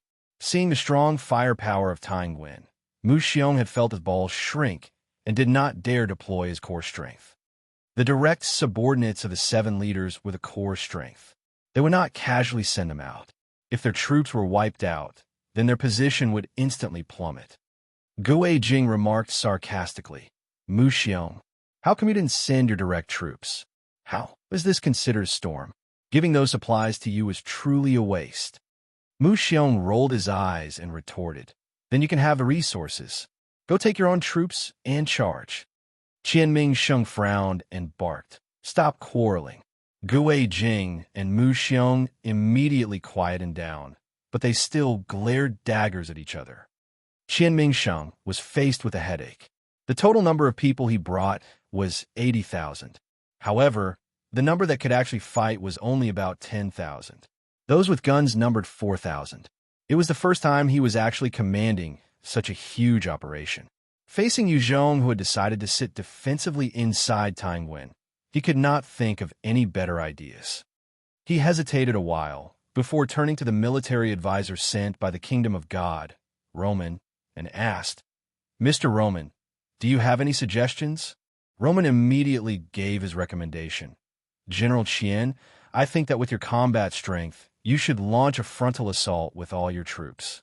At the same time, assemble all the high-level enhancers and form a storm team as the core, which will focus on breaching Tang and unleashing their abilities then. Only then, you guys will have a chance of success." Qian Mingsheng wasn't a military genius or tactician. After hearing the suggestion, he mulled a while before ordering Mu Xiong, "Mu Xiong, go bring your direct troops to launch another assault. I will distribute 500 rifles, 70,000 rounds, 20 cannons, and 20 RPGs to you." "Yes." Mu Xiong gritted his teeth and replied after thinking. 500 rifle-wielding Vietnamese soldiers began edging towards Tang carefully. This time, as they engaged in a gunfight, the Vietnamese soldiers sought for cover before firing from afar. At the same time, a number of cannons began firing at Tang. These Vietnamese did not storm the front, and Yu Zhong's troops were also behind cover in Tang as they fired their own weapons. On the field, there were sounds of explosions and bullets, but neither side had suffered heavy losses. If it was a fist fight or physical clash, the results would be revealed extremely quickly. However, if they remained in a gunfight for so long, then they would just be expending their ammo wastefully, and the fight would come to a stalemate. A Vietnamese soldier had just stuck his head out when his brains were instantly blasted apart by a bullet. When the gunfight had reached a stalemate, Yu Zhong had deployed 15 snipers, and they were like grim reapers, collecting the lives of many unfortunate Vietnamese soldiers. The moment the 15 snipers entered the fray, the Vietnamese soldiers were totally suppressed, and they didn't dare stick their heads out, choosing instead to fire wildly. The efficiency is too low. Yu Zhong eyed the Vietnam soldiers hiding and frowned before ordering White Bones, "Go take them down." Although the Vietnamese soldiers were suppressed and forced to hide by remaining behind their covers, there was no chance for Yu Zhong's superior firepower to be effective. Upon receiving that order, White Bones' demonic eyes flashed, and it leapt down the wall, charging towards the soldiers like a tank. Seeing it approach, many Vietnamese took the risk to stick their heads out and fire at it. White Bones danced about in the rain of bullets, reaching their location in barely 10 seconds. Its bone blades shot out constantly, piercing numerous soldiers and pinning them to the ground. As it lunged into the midst of the more than 400 soldiers, it was like a tiger slaughtering lambs. It leapt up a huge stone and instantly fired 5 bone spikes out to pierce the heads of the Vietnamese soldiers entrenched behind it. "Go to hell! Go to hell!"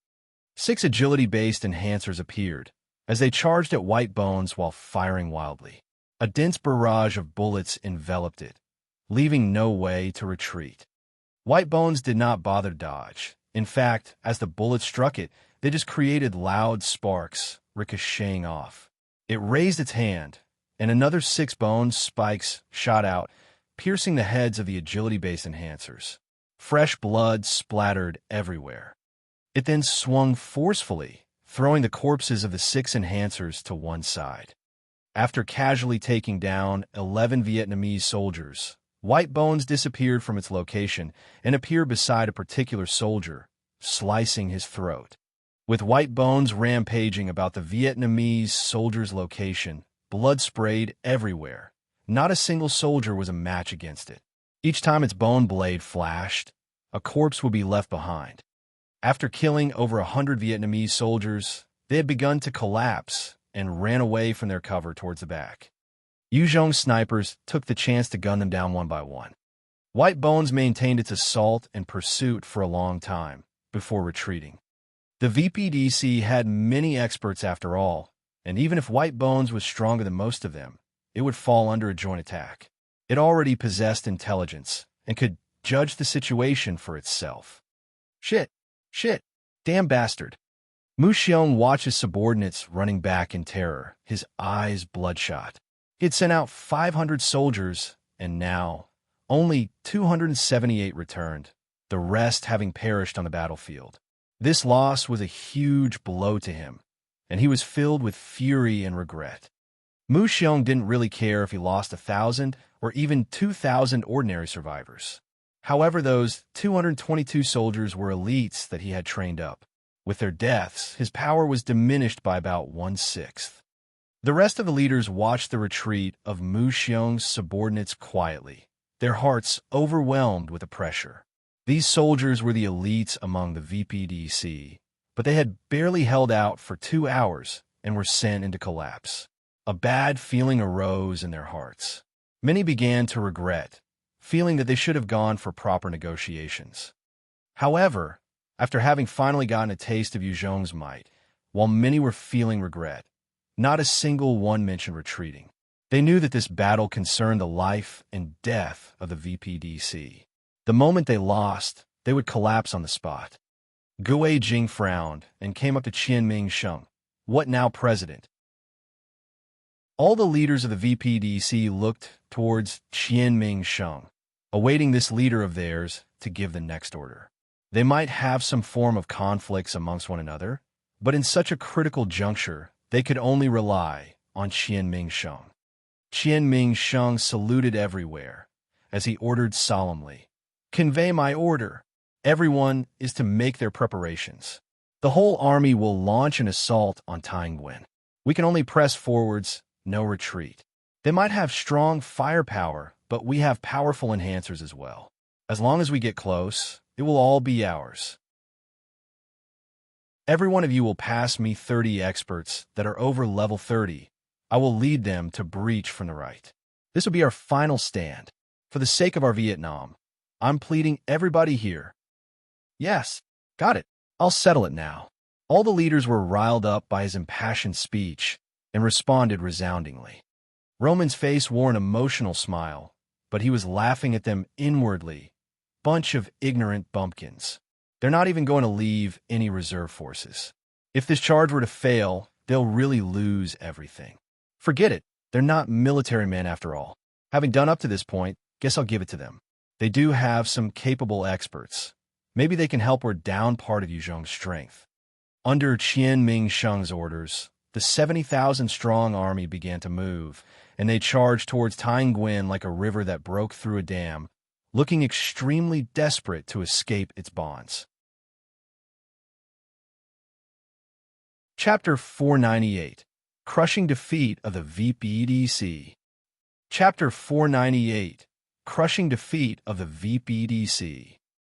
Yu Zhong eyed the sea of soldiers charging towards Tainguin, and he laughed coldly. The hasty dogs have leapt. This sort of swarm tactic during a critical juncture usually spelled the end of that army's position in history. In the face of the fiery net created by the mass firing of bullets, whoever came would be shot dead. Humans were different from zombies. As long as any part of their bodies were hit, they would lose a huge part of their combat strength. Fire! With the assault of the 70,000 Vietnamese, Yu Zhong ordered coldly. At almost the same instant, the numerous defense points began spewing out lines of fire. The barrage of bullets rained onto the battlefield, drawing blood from a massive number of soldiers, who fell like wheat being reaped. Seeing their comrades die, the originally low morale of the soldiers who were charging began to crumble, and some turned around to retreat. Mu Xiong's eyes were bloodshot as he immediately executed his fellow countrymen who retreated. No escaping. Charge! You guys better charge. Whoever tries to escape, I'll execute you. For Vietnam, we must charge. The direct subordinates of the 7 leaders had become some form of enforcement, forcing the newly recruited soldiers to continue their assault towards Tainguin. The newly recruited soldiers were just fulfilling the roles of cannon fodder, drawing away the massive firepower. Following the cruel sounds of gunfire, some of the soldiers who tried to retreat were killed on the spot. In front was death, behind was also death. Trapped between two extremes, these Vietnamese were helpless. In the end, driven by desperation, they could only continue forward. Yu Zhong eyed the last-ditch attempt by these Vietnamese soldiers and praised silently. Fierce. The moment the Vietnamese were forced to a breaking point, they would become extremely violent and aggressive. In the past, even though they had the support of China and the Soviet Union in fighting the war in the North, if they didn't have the ability, they would not have been able to survive against the more advanced and powerful American troops. When those Vietnamese had become fierce, even the women and children were fearsome warriors.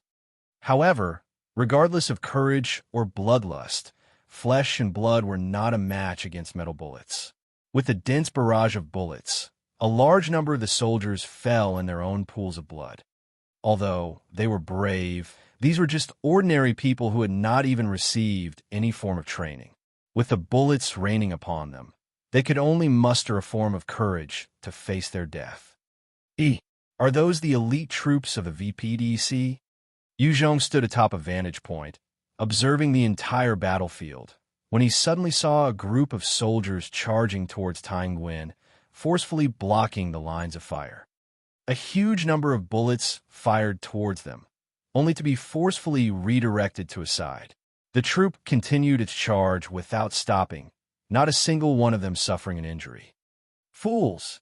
You're too flashy. Yu Zhong eyed the troops and immediately gave an order to the cannon team that were on standby. Open fire. The self-propelled rocket launchers that were waiting for orders immediately fired upon command, as a volley of rockets rained towards the group of elites. Shit! As the rocket fired into the region, Qianming Sheng felt a bad premonition arise, and he immediately activated his second-order ice manipulation ability, causing a thick layer of ice to cover his body. The various experts in the group began to display their abilities as all sorts of tree walls, barriers, stone slates, windshields, etc. began to appear. At the next moment, a huge volley of cannons rained down on the group of elites, causing a deafening explosion. The terrifying impact roared out and enveloped the entire space the group was in, destroying everything around it, turning the huge stones that laid about into dust. There were 4 volleys of rocket fire that rained down, and with the constant roars and impacts, everything in that area was decimated. As the resulting shockwaves rushed outwards, dusts of clouds covering everything. By the time the dust clouds settled, there was not a single person alive to be seen in that region. Everyone was either dismembered or blasted to unrecognizable pieces. This group of enhancers that were above level 30 were eliminated just like that under the ruthless and merciless volley of rockets, leaving not a single one alive. Before Qianming Sheng even had the opportunity to reveal his power, he had already perished. Qianming Sheng is dead. The president is dead. The president is dead. When they saw that the Qianming Sheng and his troop enveloped by the constant rocket fire, the hearts of the other 6 leaders stopped for a moment. Their subordinates were thrown into chaos. Yu Zhong grabbed the walkie-talkie and ordered, 1st Armor Battalion, roll out. 2nd Infantry Battalion, attack. The huge gates of Taiyuan opened, and instantly, an armored force consisting of 20 tanks, 15 IFVs, 40 machine gun-mounted vehicles came roaring out, covered by an army of infantry soldiers as they charged into the battlefield. The armored force was like a hot knife slicing through butter, as any resistance they met from the Vietnamese soldiers was instantly crushed. They were the kings of the battlefield. As long as it was on a large plain, nothing could withstand their assault. With the pressure from the armored vehicles, the VPDC soldiers that were already suffering from the low morale began to crumble under the pressure. Many threw away their armor and weapons as they tried to run away. Even more threw down their weapons and raised their hands to surrender. Mu Xiong watched the situation unfold, his face ashen as he muttered, "How did it come to this? How did it come to this? We're 70,000 people. How come we lost?" Gue Jing's face was steely. "Quick, let's escape. Otherwise, we're all going to become Yu Zhong's captives." Yao Lihua had already brought his troops and ran at the first moment of trouble. The moment they lost, they crumbled, and the original strong, killing intent was replaced by an urgent fear and scramble for life. Under that chaotic scenario, even though there were a number of enhancers that had some fight left in them were affected, as they begun to escape pathetically, leaving only a handful of ordinary soldiers. Yu Zhong was at first unaware of the magnitude of the situation, hoping to use only 1 armored battalion and an infantry battalion to charge out, attacking their morale. He never expected that with just a single blow, the entire VPDC fell apart, and he immediately sent out another 2 infantry battalions to round up the captives. After they chased for almost 10 kilometers, Yu Zhong recalled the troops back to Taiyuan.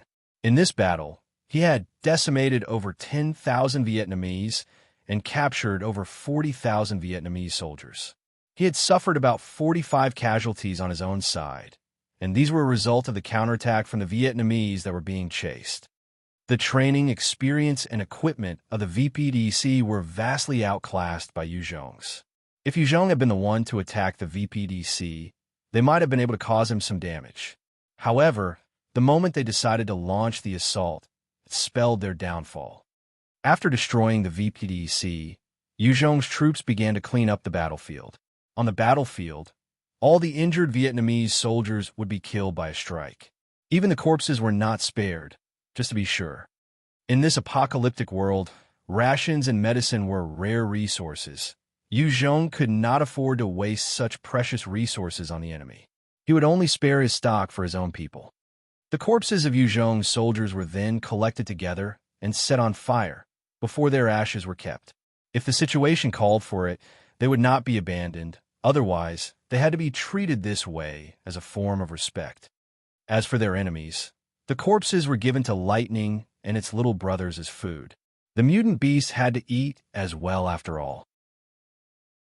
The 40,000 VPDC soldiers were directly sentenced to become slaves and had a slog for the city. After destroying the main force of the VPDC, Yu Zhong began entertaining a thought. Shall I launch an assault on their main base? Yu Zhong pondered a while before ultimately abandoning that line of thought. First, although the VPDC had fallen, he had not fully eliminated them. There was still some remnant force somewhere. Second, if he wanted to eradicate the entire group, he would have to deploy his troops. The moment the weather turned for the worse, his forces might be wiped by nature. Third, with the current predicament of the VPDC, there was no need for him to act, and they would still collapse on their own. Fourth, his intention was still to expand towards Guangxi, not Vietnam. With the VPDC acting as a barrier for the 4 million zombies over at Hanoi, it was slightly less of a pressure for him. On the other side, the remaining 6 leaders had managed to escape to a small town of about 50 li out of Taiyuan before heaving a sigh of relief. However, the current VPDC had only about 4,000 soldiers left, and they were the direct subordinates of the 6 leaders. The rest of the riffraff had already disappeared. Yao Hua turned to the rest of the 5 leaders and spoke. The president is already dead. What shall we do now? Let's hear it from everybody. Chapter 499, Turmoil. Chapter 499, Turmoil. Mu Xiong's expression was savage as he bellowed in rage. Let's bring our men and fight it out with Yu Zhong. Mu Xiong was a high-level evolver, and his strength was overbearing. However, he had muscles for brains and only knew how to fight. Ming Wei he frowned and rejected. No way. Without enough firepower, even if we bring more men, we would not be a match for that devil. It was not like in ancient times. Tactics to do with overwhelming numbers were useless in the face of modern weaponry. Today's battle had opened the VPDC's eyes to the true might of Yu Zhong. Without sufficient firepower, they would only die if they continued to clash against Yu Zhong with their current strength. Gue Jing's eyes flashed coldly as he spoke slowly. We have been defeated this time. Right now, the best thing we can do is to retreat quickly and split up. Gue Jing's suggestion was to disband the VPDC. Right now, they had lost their troops and were still facing a problem of food shortage. If they each went their own way, there might be a higher chance of survival. Of course, this choice was the cruelest choice as well. It was not easy to find sufficient rations to feed over 100,000 people. Furthermore, the mutant beasts in the forests are not targets to be casually provoked.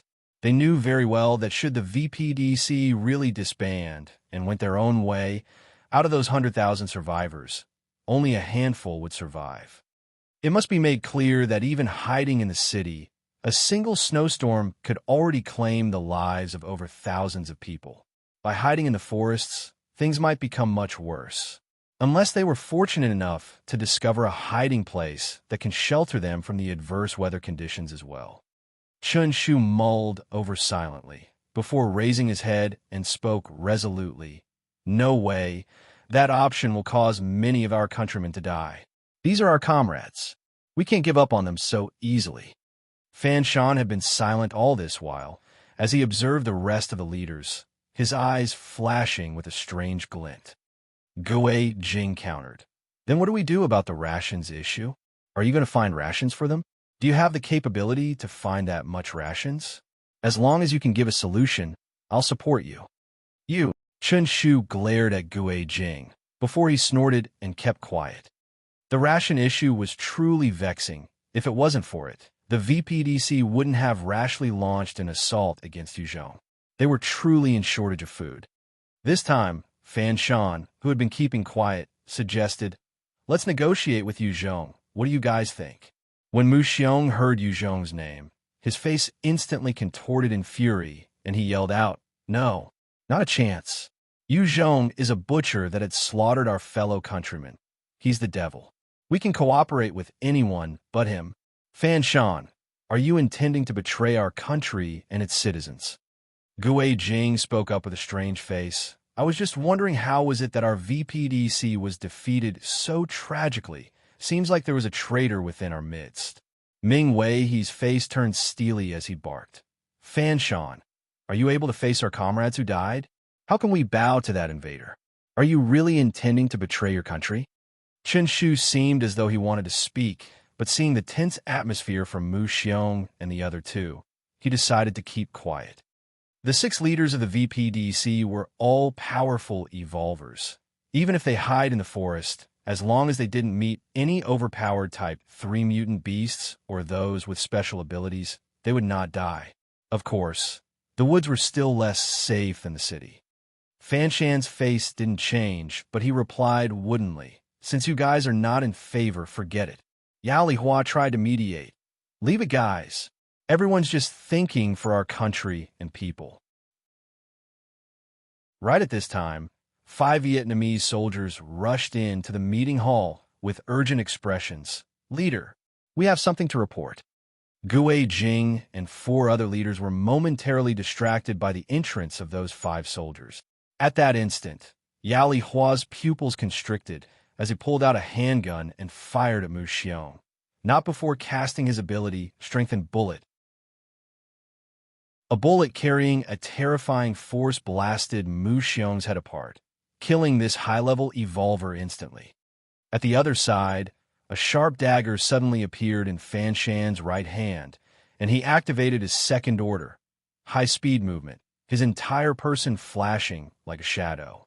He appeared in front of Ming Wei and slashed at his throat instantly. "What the fuck are you guys doing?" Gue Jing was, after all, forged through countless battles, and was an endurance and strength dual attribute evolver.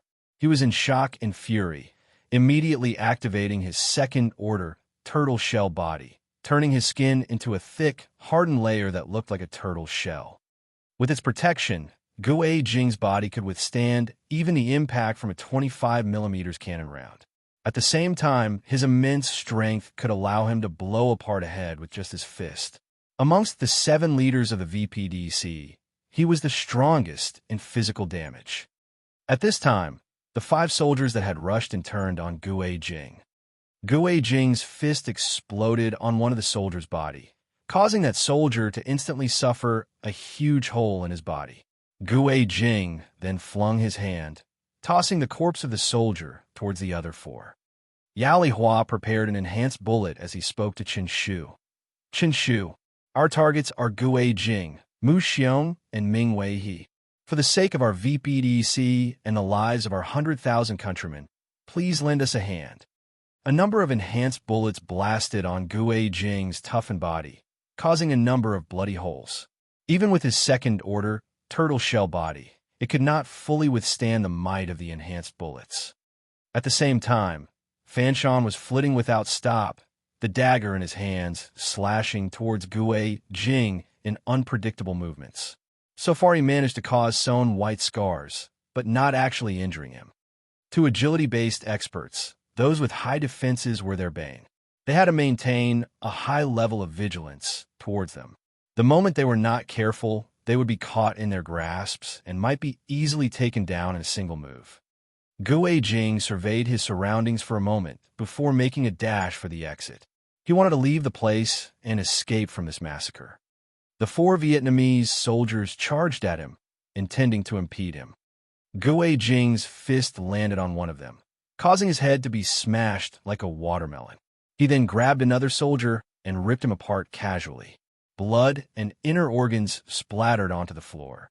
He then lashed out with a kick at one more soldier, sending the soldier flying like a cannonball into a wall. While Gue Jing was slaughtering those ordinary soldiers, Yao Lihua continued to fire his enhanced bullets without stop, causing a number of wounds. He eyed Gue Jing about to run out of the hall and shouted, "Chen Shu, are you not going to act?" Hearing that enraged shout, Chen Shu sighed, and a cold light flashed in his eyes as he activated his second order gravity manipulation. Instantly, a gravity of 8-fold enveloped Gue Jing, causing him to sink. Yao Lihua immediately seized the opportunity, his eyes narrowing, and he expended a huge amount of spirit and stamina to cast enhanced bullets, firing once at Gue Jing. With a flash, a terrifying bullet shot towards Gue Jing's heart. Xue Jing tried his best to shift his body, but under that eightfold gravity, his movements were impeded. In the end, the powerful bullet penetrated his heart, tearing a huge blood wound in his chest. His entire body knocked into the wall behind. The corners of his mouth twitched slightly before his eyes turned dim. Seeing Xue Jing dead, Yao Lihua finally heaved a sigh of relief. He had a complicated look in his eyes as he gazed at the corpses. Early the next morning, a jeep came to the entrance of Taiyuan City. "Halt! Get out of your vehicle." A soldier stationed at the entrance stepped forward to block the jeep. 6 people stepped out of the jeep, 2 men and 4 women. The leader was Yao Lihua. The other male was a young bodyguard. 2 of the women stood beside Yao Lihua. One was about 18 or 19. Her skin was fair and flawless, her hair thick and lush. Her figure was extremely sexy. While it might not be explosively voluptuous, she was curvy in the right places. She had a demeanor that would cause most men to go crazy. The other young lady was about 11 or 12, and she had snow-white skin and looks that were extremely adorable. Yao Lihua spoke kindly toward the soldier. "I'm one of the leaders of the VPDC, Yao Lihua. Today, I'm here to seek an audience with Leader Yu Zhong. Please relay the message." "Wait here." The soldier reluctantly withdrew his gaze from the beautiful young woman and walked towards Taiyuan City. Soon, Bai Xiaosheng came out from Taiyuan. He had a look of greed as he saw the alluring woman, before speaking indifferently to Yao Lihua. "Come with me." Chapter 500, Negotiating Survival. Chapter 500, Negotiating Survival. Yao Lihua assessed Bai Xiaosheng and his party, only to note that Bai Xiaosheng and his men were exuding a strong killing intent. At the same time, he could faintly feel that every single one of them were a threat to him. His heart immediately sunk. Yu Zhong was truly hiding his power to think he has so many experts under his command. At first, Yao Lihua had assumed that Yu Zhong only had the might of military firepower with him, and were lacking in experts. He was still feeling slightly haughty, that while Yu Zhong may have the firepower, the VPDC had the experts. The moment he saw Bai Xiaosheng and the 30 experts of level 40 and above, what little arrogance he had left immediately vanished. Yao Lihua entered Taiyuan and was immediately treated to a sight of work being carried out on various sites, as a number of heavy machine guns defended the main roads and transport channels. A number of soldiers exuding a palpable fierce aura were coldly observing the people nearby. It was the first time he had seen such elite soldiers with proper bearing. There were many experts in the VPDC that could hold their own against mutant beasts, but they were lacking in conduct and bearing compared to Yu Zhong's troops. Seeing the tight and heavy defenses, Yao Lihua sighed softly in his heart. Truly, he is someone we could not have hoped to win against.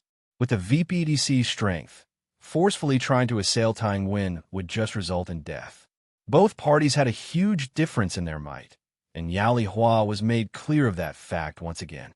Under Bai Xiaosheng's lead, Yao Lihua and his party came to Yu Zhong. Inside the room, Mu Xiangling was decked in a neat green military uniform, looking suave and charming. She served tea to Yu Zhong as well as Yao Lihua's party, before sitting down beside Yu Zhong. At the same time, Ming Jiajia was sitting on the other side, also dressed in military uniform. However, her expression was one of displeasure.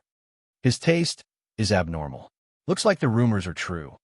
Yao Lihua had a strange look as he gazed at the 2 Lolas. Yu Zhong took up the cup and sipped it quietly, before looking at Yao Lihua and directly confirming Yao Lihua's identity. Yao Lihua, one of the VPDC's 7 leaders. "What brings you here? Unless memory is failing me, you guys just tried to invade a couple of days ago. Now you're shamelessly appearing in front of me. What do you want?" "Leader Yu Zhong, as to the matters previously, I apologize sincerely. On behalf of the VPDC, allow me to express our sincere apologies." He stood up and bowed, keeping his head lowered. Inwardly, Yao Lihua was no different from his comrades, and that he wanted to tear this butcher in front of him into pieces. However, he had no choice but to bow, because he was too weak. Too weak. In the past, when they were facing the Westerners, even after winning the war, they had to lower their heads and compensate. It was because they were too weak and had no cards to play, nor rights to bargain. Yao Lihua kept his head lowered as he spoke solemnly. On account of the friendship between China and Vietnam, please aid us by providing 10,000 tons of rations. We're begging you. As long as you provide that aid, the Vietnamese will never forget the goodwill you have shown us, and we will be your most loyal ally. The Chinese cared about their face, and Yao Lihua felt that he had appealed to their better nature. When China had suffered in the past, and its people finding it hard to survive, China had still used its own resources to support Vietnam. They had cared about their face and image as the magnanimous big brother, that a little ration wouldn't count for much. Yu Zhong's gaze turned chilly instantly as he released a huge, killing intent that enveloped the whole room. Just an apology, and you expect it to be swept under the carpet? What about the soldiers I've lost? An apology must be sincere. Otherwise, I wouldn't mind heading over in a month's time to wipe you out. Since I dare to kill 10,000, another 20,000 isn't an issue. With that billowing killing intent, Yao Lihua's expression fell, and a hint of fear arose as he was affected directly. As for the youthful bodyguard, he took 3 steps back before falling onto the ground with an expression of horror. The long-haired beauty beside Yao Lihua became extremely pale, and her entire body was trembling. As for the young Vietnamese lowly, she was frightened and began bawling. The moment that cute pixie-like girl started crying, Yu Zhong's killing intent was doused slightly, allowing everyone to recover slightly from the fury that reached one's bones. Yu Zhong reclined back on the sofa and sat quietly, staring coldly at Yao Lihua. Although he actually didn't have the intention to deploy his troops, he didn't mind using it as a threat. Yao Lihua's back was drenched in perspiration. The pressure that Yu Zhong emitted was at least 10 times that of Qian Mingsheng. He kept his silence for a long while as he collected his thoughts before replying carefully, "I apologize, Leader Yu Zhong. At our VPDC, we have 300 Chinese beauties. We're willing to return them to appease your anger." In their attempt to breach Tangwin, the VPDC had deployed many Chinese as cannon fodder. However, the good-looking ladies were kept back at their base. Yu Zhong's pupils narrowed in anger as he threatened, "They are our people in the first place. Returning them is the natural thing to do. If you want to appease me, return them. On top of that, send 500 Vietnamese beauties over, of which 100 must be virgins. If you don't consent, I can lead my troops and do so myself. At that time, don't blame me for not showing mercy." Yao Lihua immediately agreed profusely. Okay, I promise you. If Yu Zhong really brought his men to invade, the death count would be at least in the thousands. Right now, all they had to do was abide by his demands of 800 people, and it was already as good a deal it could get. The VPDC had too many dependents, and they had more women than men. Giving 800 women over wasn't going to affect much. If Yu Zhong could be indulged in passion, then Yao Lihua couldn't be happier. Yu Zhong shot Yao Lihua a cold look. "All right, you may go.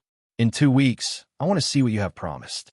Otherwise, in such a society, having many women was more of a means to engage in sexual activities for the common citizen.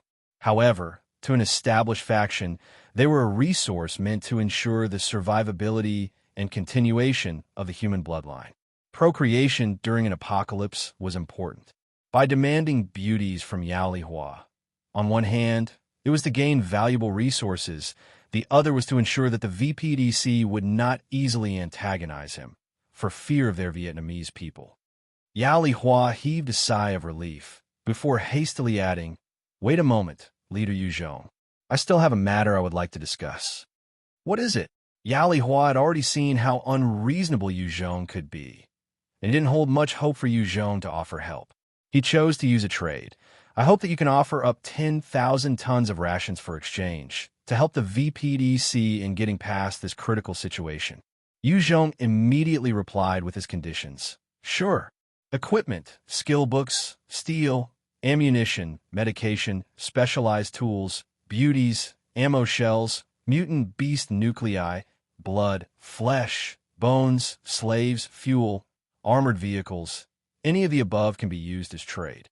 Hearing those conditions, Yao Lihua was almost despondent. Every single thing that Yu Zhong had asked for was extremely rare in the current society. Plus, they were all important resources to an establishment. Suddenly, he seemed to have thought of something as his eyes lit up, and he asked, Nuclei? How much would each nuclei be worth? The VPDC had a number of these nuclei, as these bright-colored items looked beautiful but had no use. At first, when they appeared, many thought they were valuable, but now they were just like ornaments and not worth much. Yu Zhong replied casually, An ordinary nuclei is worth a gene of rations. Type 2 ones are worth 20 gene rations each. Type 3 ones are worth 400 gene rations. Type 4 ones are worth 4,000 gene rations, and Type 5s are worth 40,000 gene rations. Not many people knew the usage of the nuclei. It was the perfect time to amass them. That was why Yu Zhong offered such cutthroat prices.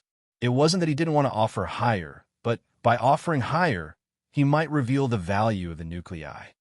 When Yao Lihua heard Yu Zhong's words, he excitedly stammered. We have over 2,000 ordinary beast nuclei, 130 Type 2 nuclei, and 5 Type 3 nuclei. The numbers of experts in the VPDC were not little, and they had hunted a number of mutant beasts before. There were a lucky few who met the corpses of Type 3 mutant beasts and obtained their nuclei. Yu Zhong then motioned to Mu Xiangling and said, And, as for the details, you can work it out with her. Mu Xiangling was wise for her age and intelligent. Not only was she adept at combat, she possessed the experiences and molding of a rough childhood. She had her ways during negotiations. If one had to compare strength and combat ability, she might not be able to surpass Yu Zhong, but in terms of cunning and wit, she was definitely vastly superior to Yu Zhong. Mu Xiangling extended a smile towards Yao Lihua and said, Hi, I'm Mu Xiangling.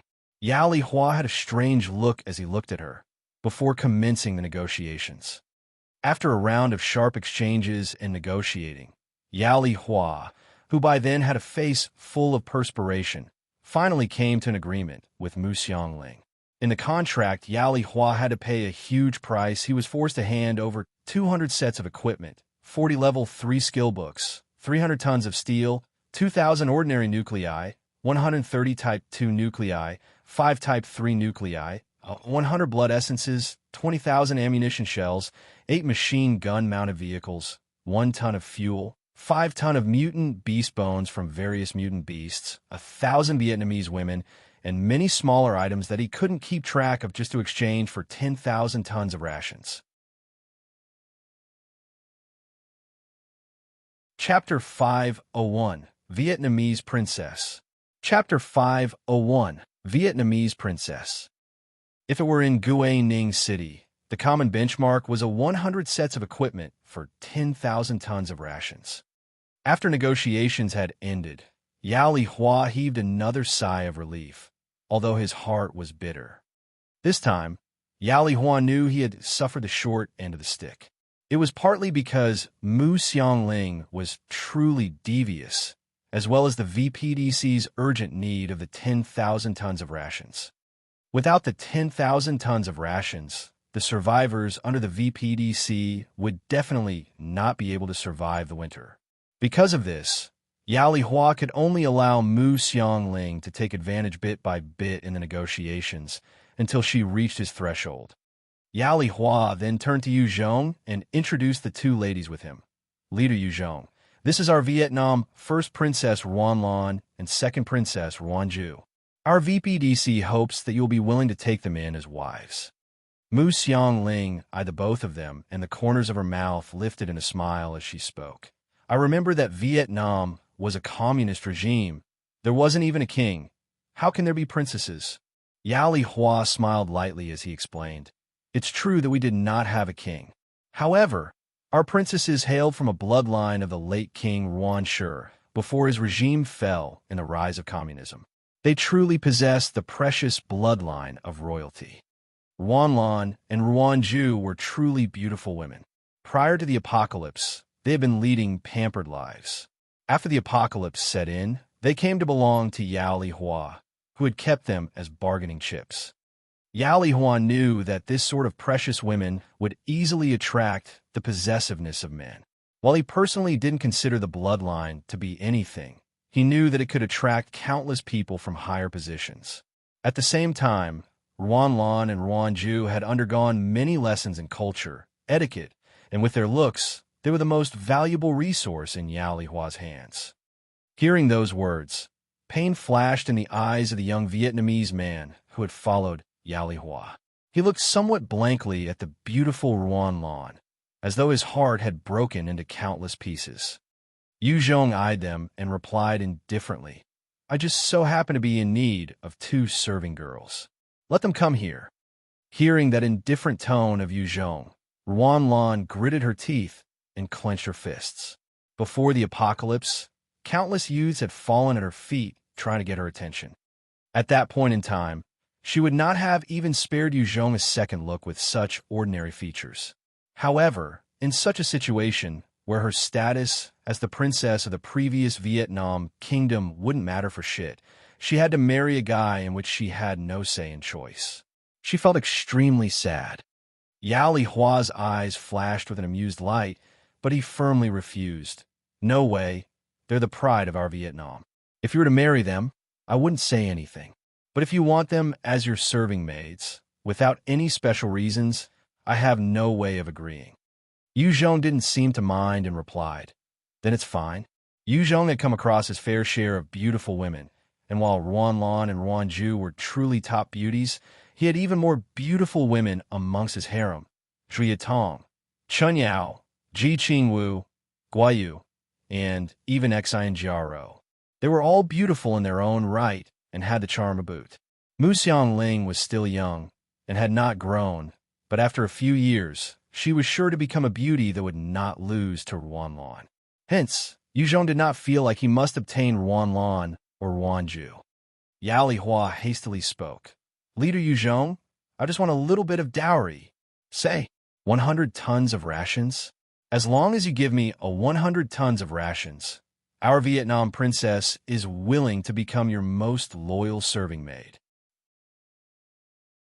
Yao Lihua truly lacked rations now, and he had to rack his brains and find ways to obtain rations and weapons. Only then the VPDC could continue to develop and not crumble or collapse. Furthermore, he hoped that he can place some Vietnamese women by Yu Zhong's side to help speak for the Vietnamese. Only then would the treatment of the Vietnamese under Yu Zhong would be better. Hearing those words, a huge sense of shame welled up in Ruanlan's heart. She was the princess of Vietnam in the past, and she was the favored daughter of the heavens. Now she was actually being used to bargain for 100 tons of rations. Yu Zhong chuckled condescendingly. "All right, I'll issue you another 100 tons in rations. As an added bonus, you may use 5 ammo casings to exchange for a bullet." Yao Lihua immediately thanked Yu Zhong in excitement. "Thank you, Leader Yu Zhong. Thank you." In the war against zombies, humans lacked ammo the most. Now that Yu Zhong had promised such an exchange, Yao Lihua was naturally beyond happy. He felt that he had not lost out on offering those 2 precious princesses. If Yu Zhong had given him such a deal in the first place, he wouldn't have minded giving the 2 princesses right away. As for Yu Zhong, he was celebrating inwardly that there was still the use of this blockade of the VPDC in the way of the zombies in Hanoi. As for giving the bullets to Yao Lihua, those would be reloaded bullets anyway. Only his troops would be issued new bullets. Yao Lihua then gazed at Ruanlan and Ruanju with a solemn face. "Princess Ruanlan, Princess Ruanju, from today on, you two are Leader Yu Zhong's serving maids. Aren't you going to greet your master?" Yao Lihua simply did not care about the royal bloodline in Ruanlan and Ruanju's veins. He just thought of them as more valuable bargaining chips. Ruanlan gritted her teeth as she heard those words, holding her sister's hands, and came in front of Yu Zhong. She then knelt and used some halting Chinese. Ruan Lan greets master. The lowly Ruan Ju beside Ruan Lan also used the same greeting. Ruan Ju greets master. Yu Zhong eyed Yao Li Hua mildly and said, "You guys are dismissed." Yao Li Hua brought his bodyguard along with him in a satisfied manner, having achieved what he came here to do. The moment Yao Li Hua left, Mu Xiangling bounded to his side and grabbed onto him like a koala bear. "Big brother, you can't look at them. If you want a woman, go find my mother. My mother is so much more beautiful than these two. Or if you like her type, I can satisfy you too." Mu Xiangling looked at Ruan Ju, as she looked at Yu Zhong with an evil grin, blowing lightly into his ear. "Idiot, what do you take me as?" Yu Zhong pried Mu Xiangling away from his body and stared at her gravely. Mu Xiangling chuckled. "A huge pervert who does not have mercy on any woman, not even to a little lowly like me. You huge lullicon." Yu Zhong was angry this time, and he grabbed Mu Xiangling and placed her on his legs, hitting her buttocks. "You're getting too audacious. See how I'll teach you a lesson." "Ah. Yeah. No. Ah. No." Mu Xiangling began shrieking and moaning in sounds that would cause most people to turn red with embarrassment. "Yu Zhong, how can you act against a child?" At this time, the doors were pushed open as Chun Yao came rushing in with an anxious look. She could tolerate Yu Zhong having other women, but she would not allow him to prey on a child. When she barged in and saw clearly that the matter was not what she imagined, she became lost and felt extremely awkward. Yu Zhong also felt awkward as he shot Mu Xiangling a stare, gritting his teeth. "Stupid lass, what are you shouting for? My reputation is gone because of you." Mu Xiangling pried herself away and glared back at Yu Zhong in indignation, laughing shrilly. "Who asked you to bully me? You deserve it, stupid lullicon." Mu Xiangling then bounced away, passing by Chun Yao. At the same time, she flashed Chun Yao a provocative smile, saying, "Chun Yao Jie, don't worry, he doesn't dare to lay his hands on me. But be careful. Sooner or later, he'll belong to my mother and I." With that, she bounded off. Seeing that free-spirited girl coming and going as she pleased, with her antics, Yu Zhong was also at a loss. If he tried to, he was no match for her wily antics and cunning. However, he couldn't bear to truly hurt her, nor did he want to affect her character. After all, he had plenty of women who held him in fear and awe. He didn't need another one. At this time, Shangguan Bing Xue came into the room beside Chun Yao. Ming Jiajia was seated on Yu Zhong's lap and leaned back in his arms, looking like a bolster and some sort of mascot. Yu Zhong turned to look at Chun Yao and directly asked, "Chun Yao, your timing was just nice. I want to ask you, are you interested in running Taiyuan and Langsun City?" Hearing those words, Shangguan Bing Xue and Ruan Lan's eyes burned with passion. Such a role of managing over 200,000 survivors was a huge responsibility and was a huge attraction to anyone with ambition. If only that position was mine. Shangguan Bing Xue's ambitious heart was set ablaze. She had her taste of power before the apocalypse, and after losing it, she sought for it even more. She wanted to become a ruler of a faction badly. Chun Yao thought for a while before shaking her head. "I can't do it. I don't have the ability to manage these two cities." Chun Yao had been a leader for a period of time as well, and with it, she came to recognize the huge burden of responsibility. She knew herself now that she wasn't a capable leader because she lacked the viciousness and decisiveness of a leader. She could not make the decisions in a critical situation to save her faction, which could potentially destroy what Yu Zhong had built up. Hearing Chun Yao's refusal, Shangguan Bing Xue could not resist anymore and stepped forward. Please let me do it. I'm willing to run the cities well for you, leader."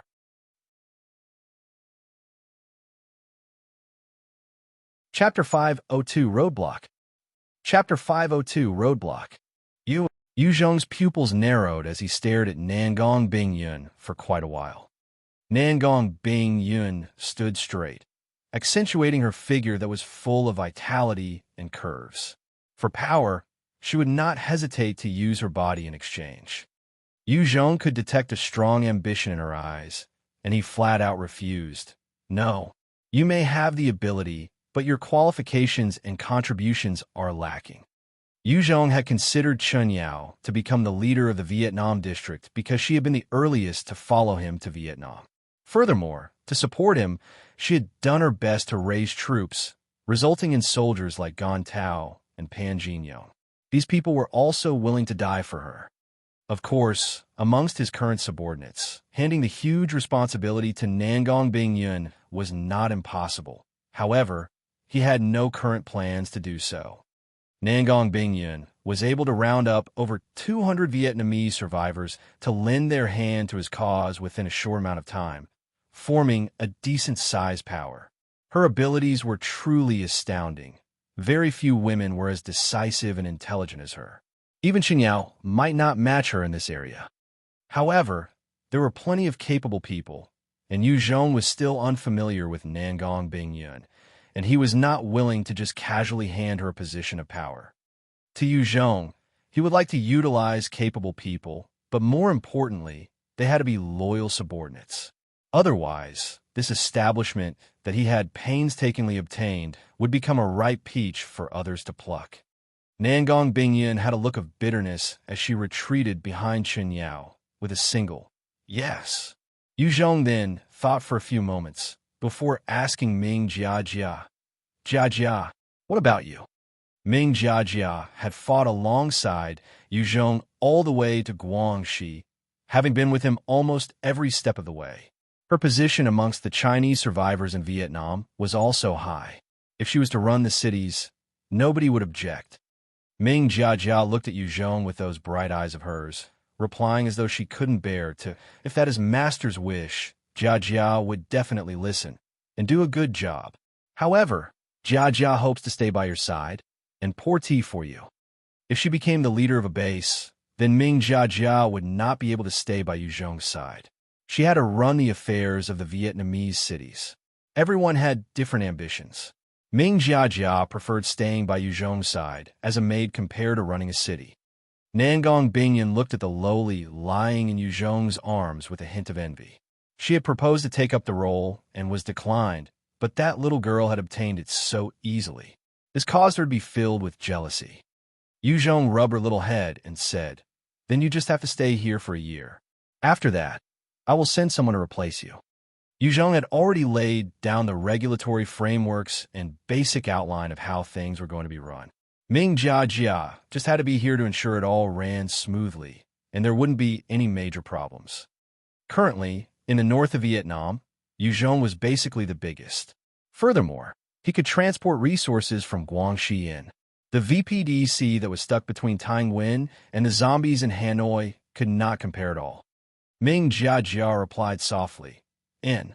Chen Yao hesitated a while before asking, "Are you returning to Guangxi?" "In. I want to go and do some preparations for the future clash in Yinzhou." Yu Zhong nodded in reply. Yinzhou was one of the largest industrial cities in the Guangxi region and had the largest steel factories and military plants. If they could obtain Yinzhou, then Yu Zhong's establishments would gain a huge upgrade in power. Hence, his entire attention was going to be focused there. The number of zombies in Yinzhou's direction numbered at least 3 million. At the same time, between Guining City and Yinzhou, there was Bin Chi City. There were at least another 2 million zombies there. It wasn't going to be a simple matter of taking over Yinzhou. Chen Yao's expression turned resolute as she spoke up. "I'll follow you to Guangxi." Yu Zhong eyed Chen Yao and nodded slightly. "Fine." Shangguan Bing Xue immediately stepped forwards with a strange glint in her eyes, saying, "Please allow me to join you as well. I want to fight alongside you." Shangguan Bing Xue was an intelligent woman. She knew that the old order of society was gone, and things were different. Only by accumulating enough merits would she be able to gain a footing and a high position in this new order. Good. Yu Zhong eyed Shangguan Bing Xue and agreed to her request. This woman was ambitious and capable. However, with him around, she would not be able to overstep her boundaries. equals equals equals equals equals equals equals equals equals equals equals equals equals equals equals equals equals equals equals. Out on the vast plains, which was covered by snow, a military jeep, an IFV, a fuel truck, a bus, as well as 10 Humvees drove along the road. Out of the blue, 3 survivors leapt out from the side and knelt in front of the fleet of armored vehicles, their eyes showing hints of despair. The jeep at the front of the fleet came to a stop, and out stepped Yu Zhong, Chen Yao, Xian Jiao Ro, and Ning Yu Xian. Yu Zhong eyed the 3 survivors and frowned. "Who are you people?" "Sir, please help us. Please. If you don't, I'm willing to kneel till I die here." One of the survivors began to kowtow and plead. "If you want death, I can grant you that wish. Don't use it to threaten me." Yu Zhong became irritated and pulled out a handgun to fire a shot at that survivor. Pung! A single bullet pierced the ground in front of the survivor, leaving a hole. Seeing how forceful Yu Zhong was, the 3 survivors trembled and did not dare move in fear. Yu Zhong eyed them coldly and barked. "What happened? Speak properly." The leader of the trio began to kowtow as tears flowed. "Sir, we are survivors from Bin Chi City. We have been hiding nearby in order to survive. However, just a few days prior, a number of bandits charged into our base and began pillaging and killing. We barely managed to escape and hope that someone can come help us. Our families are still within the base. As long as Sir can help us, we are willing to dedicate our entire lives to you." When Yu Zhong heard it, he knew what sort of thing had happened. Forcefully conquering establishments was a common thing in the current world, and most bigger factions would want to swallow up the smaller factions. Yu Zhong's icy gaze swept past all 3 survivors, and under the intense pressure, one of them couldn't bear the stress and lowered his head. Yu Zhong looked towards the direction that the 3 survivors had jumped out from, noting that it was all snow-covered ground. There was a small valley beyond, where little houses could be seen at the foot of the hill. Yu Zhong signaled, and by Xiao Sheng and Li Shimin shot forwards like arrows, bringing 8 other experts with them. After being baptized through countless slaughter, Li Shimin's potential had been released fully.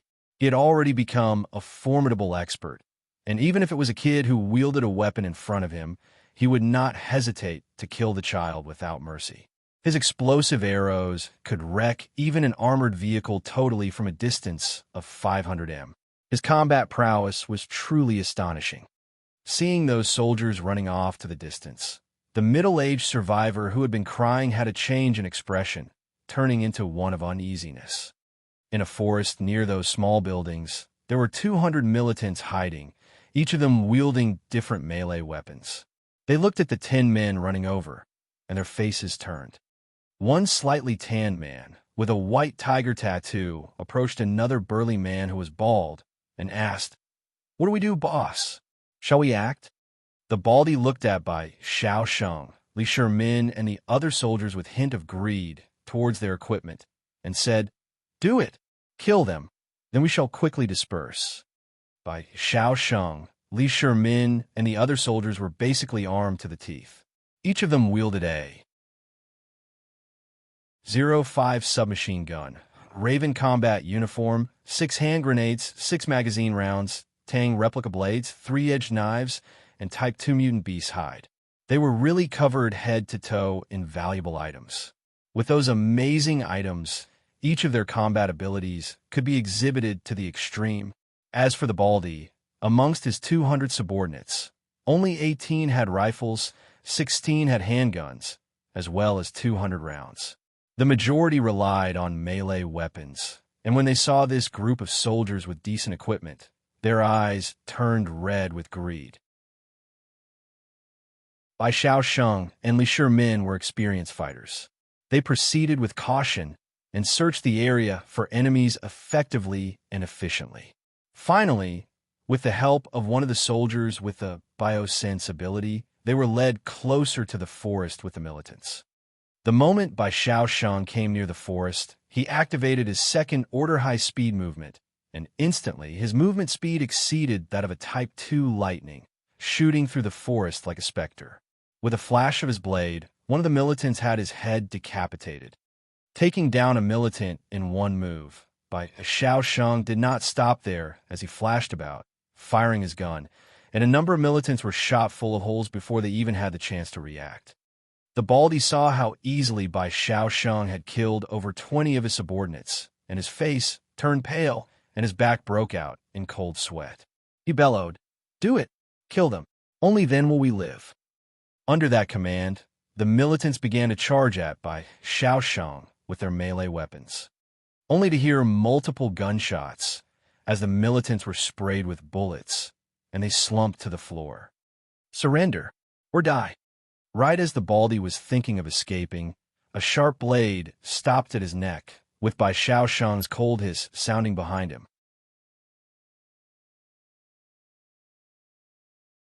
Chapter 503, Terrifying Hailstorm.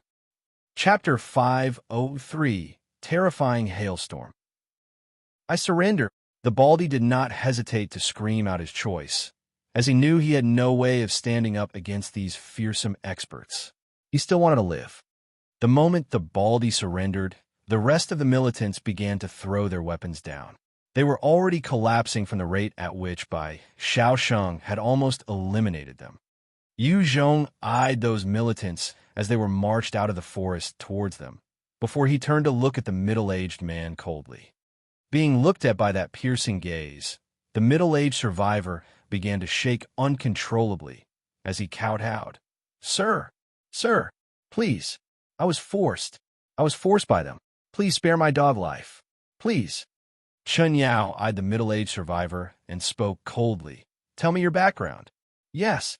The middle-aged man kowtowed profusely before he proceeded to explain.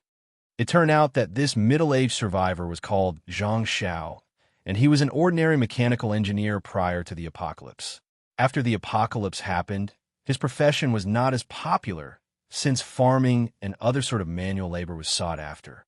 Hence, his circumstances had been dire ever since, until he met this bunch of bandits, and became their bait to lure kind-hearted souls to fall into the traps set by these bandits. However, they never imagined for a huge shark like Yu Zhong to bite, causing them to suffer, on top of not being able to get anything. The bald leader was called Hu Fei, and he was a level 23 enhancer. However, he had never learned any skills, and relied on enhancements to improve his body attributes. Since the apocalypse, a year had passed, and the chances of drops from killing zombies and monsters were decreasing rapidly. In fact, to gain any skill book, one had to hunt at least a high-level mutant beast or high-level zombie. However, these were not easy existences to deal with. Plus, since Hu Fei had missed the best time to become stronger, without any backing, it became even harder for him to get strong. Zhang Xiao pleaded sincerely with Yu Zhong. "This lowly servant knows the area well. Please spare this lowly servant's life, and this lowly servant is willing to lead the way." At the initial stages of the apocalypse, Zhang Xiao had still maintained an aura of a know-it-all. However, when he accidentally offended the leader of a small faction, he had been thrown into a pit to wallow for one day. Ever since, he had lost his arrogance and was willing to stoop to any level, foregoing any backbone or self-pride just to survive. Yu Zhong then asked, "Are you clear on what factions are there around here?" Zhang Xiao began to ramble on. Yes, I know them all. At about 50 miles from here, Mao County is the territory of the Greater China Alliance. West of here, about 40 miles, there's the all-female Snow Palace. And about 60 miles north of here, there's the Thousand Hero Alliance. There are also a few other mid-sized factions like the Green Wolf Triad, Tiger Head Triad, Huge Blade Triad, Small Blade Association. Yu Zhong's thoughts grew when he heard so many factions. With the huge Greater China Alliance, the Snow Palace, and the Thousand Hero Alliance, all the other factions would at least have 500 or 600 survivors per faction. This meant a whole resource out there for him. There were many in China who had the habit of pulling together scattered groups to form gangs. The moment things went to shit, there would be all sorts of random factions appearing. Such ambitious little warlords would also jump out at the chance. When Yu Zhong heard about the Greater China Alliance again, he sank in his own thoughts. The Greater China Alliance, seems like we have some old friends. The Greater China Alliance had left a deep impression with Yu Zhongback during his Ning period. At that time, their power was decent, but they were led by bumbling fools and thrashes. That was why it was easy for Yu Zhong to have defeated them. However, while he had crushed half of their strength, the remaining half was not a faction Yu Zhong and his 100-plus soldiers could deal with at this point. Yu Zhong looked out at the snow-covered plains and sighed. What a pity. Damn this weather. If it wasn't for the weird weather, Yu Zhong would be able to lead his entire army to just steamroll their way across the country. With the 800,000 people at Guangxi, Yu Zhong was definitely the strongest in this area. Right at this time, the weather suddenly turned dark. A cold and harsh wind began to blow as snowflakes began to fall. Yu Zhong's face fell as he shouted, "No good. Everyone heed my command. Immediately head to the town to wait out this snowstorm." With the skies turning dark and the roaring of winds, as well as snowflakes, these were all signs of snowstorm or worse, a hailstorm. Without a satellite, Yu Zhong had no way of predicting the weather in the next few days. However, he could rely on his experience to deal with it. After the apocalypse, the weather had really turned unpredictable. Originally, Guangxi was a region that would not snow, yet now, there were various hailstorms of different magnitudes. Even the smallest one could cause a number of trees to be uprooted. A huge one would be able to even destroy a building. The moment they heard Yu Zhong's words, everyone's faces fell and began to scramble onto their vehicles, driving towards the town. The moment they just go on their vehicles, the entire sky had turned completely overcast, and the snowflakes were becoming bigger. Some hail began to fall on the vehicles, resulting in loud plick-plack sounds. As everyone rushed for the town, the might of the hailstorm began to increase exponentially, as a few trees were uprooted and began to soar through the air, threatening to crash into their vehicles. Shit! Yu Zhong eyed the incoming trees, his expression turning ugly. If they were hit by that tree that was at least a dozen meters long, the Jeep would be overturned. With a thought, a huge nether hole appeared in mid-air as a sharp bone spike shot out from the hole, piercing the tree. The moment White Bones stepped out from the nether hole, a violent gust blew and swept it up to the sky. White Bones shot out two sharp bone spikes with its hands towards the ground, but before they even hit the ground, it was blown at least 100 meters up into the skies. Witnessing this, Yu Zhong's heart ran cold. If it was him, after falling from that height, even if he used all his skills, he would at the very least be heavily injured, if he wasn't already dead. Behind, the bus began to tremble, and Hu Fei brought his men to escape from the bus. This was the only chance they had, and since they didn't know Yu Zhong and wasn't clear on his personality, they weren't willing to take chances. They would rather leave it up to fate. The moment Hu Fei and four of his men just exited the bus, another violent gust blew past them, causing 6 tree trunks to knock into their bodies. With a sudden and tremendous impact, they were all knocked into the sky, spitting blood out of their mouths. Seeing that, the rest were stunned and did not dare to get out, instead staying docilely inside the bus. After White Bones was blown away, a huge tree struck the Jeep that Yu Zhong was on. At that moment, the Jeep was sent flying slightly through the air before tumbling a few rounds due to the winds. "Leader, are you all right?" From behind, Li Shermin used the radio in the other vehicle to communicate after seeing the Jeep tumble. "Don't mind me. Continue to rush forwards. Quick into the town. This is an order." Yu Zhong roared back. In the face of nature, humans were truly still so vulnerable. Even if Li Shermin and the rest rushed over, they would not be able to help Yu Zhong. "Continue." Bai Xiao Sheng gritted his teeth and passed the order as the vehicle fleet continued their mad rush towards the town. Once they entered the town and hid within the buildings, they would then be safer. The huge violent gales of winds caused a large amount of snow to fall on the ground, and soon, a thick layer of snow had covered the entire area. At the same time, The speed of increase in the layer of snow could be seen with the naked eye. Under those conditions, Yu Zhong and the rest in the jeep would be buried in the snow. I'll have to go out. Yu Zhong immediately leapt out the jeep. Be careful. From the car, the worried voices of Chun Yao, Xian Jiao and Ning Yu Xian sounded. When Yu Zhong leapt out the vehicle, a cold and harsh gale blew towards him, causing his body to feel slightly cold.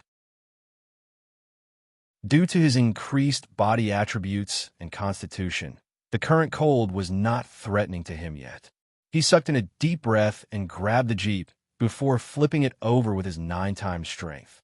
Just as he was about to board again, another violent gust swept through the area, bringing with it a number of uprooted tree trunks. Chun Yao gritted her teeth and revealed a flash of green in her eyes, as a number of vines appeared instantly to defend against the incoming assault. Backed by the power of the wind, the trees carried a mighty force, and as they slammed into the shield formed by the tree vines, the impact caused her to spit out a mouth of fresh blood, her face turning slightly pale. In such weather, Chun Yao's ability suffered a huge decrease in efficiency. If they were in the forest, then it would be a different story. Chapter 504, Fracture. Chapter 504, Fracture. You guys go on ahead. I'll handle the rest. Yu Zhong pulled out his 2M long black tooth blade and hollered to the rest. With a casual wave, he sliced the incoming tree trunks apart. Chun Yao had been a leader before, and she wiped the blood from the side of her mouth and started the jeep. Go! Yu Zhong activated his shadow steps as he charged alongside the jeep to its front, slashing out once in a while to deal with the tree trunks. Every step he took felt extremely tedious. The harsh cold wind sliced his skin. If it wasn't for his toughened body, his blood would have long since frozen over. His stamina was slowly being depleted in this weather. Ning Yu Xian looked at the man braving the dangers in front of the jeep, and a look of warmth passed in her eyes. She knew that this man was lacking in many ways, but when the situation called for it, he was willing to shoulder every and any problem. Such a man was already extremely rare in this apocalyptic world. Her heart was already moved by Yu Zhong, and as she watched the back of her man, her legs twisted slightly. She was obviously wet. Under his protection, the jeep managed to enter the town with difficulty.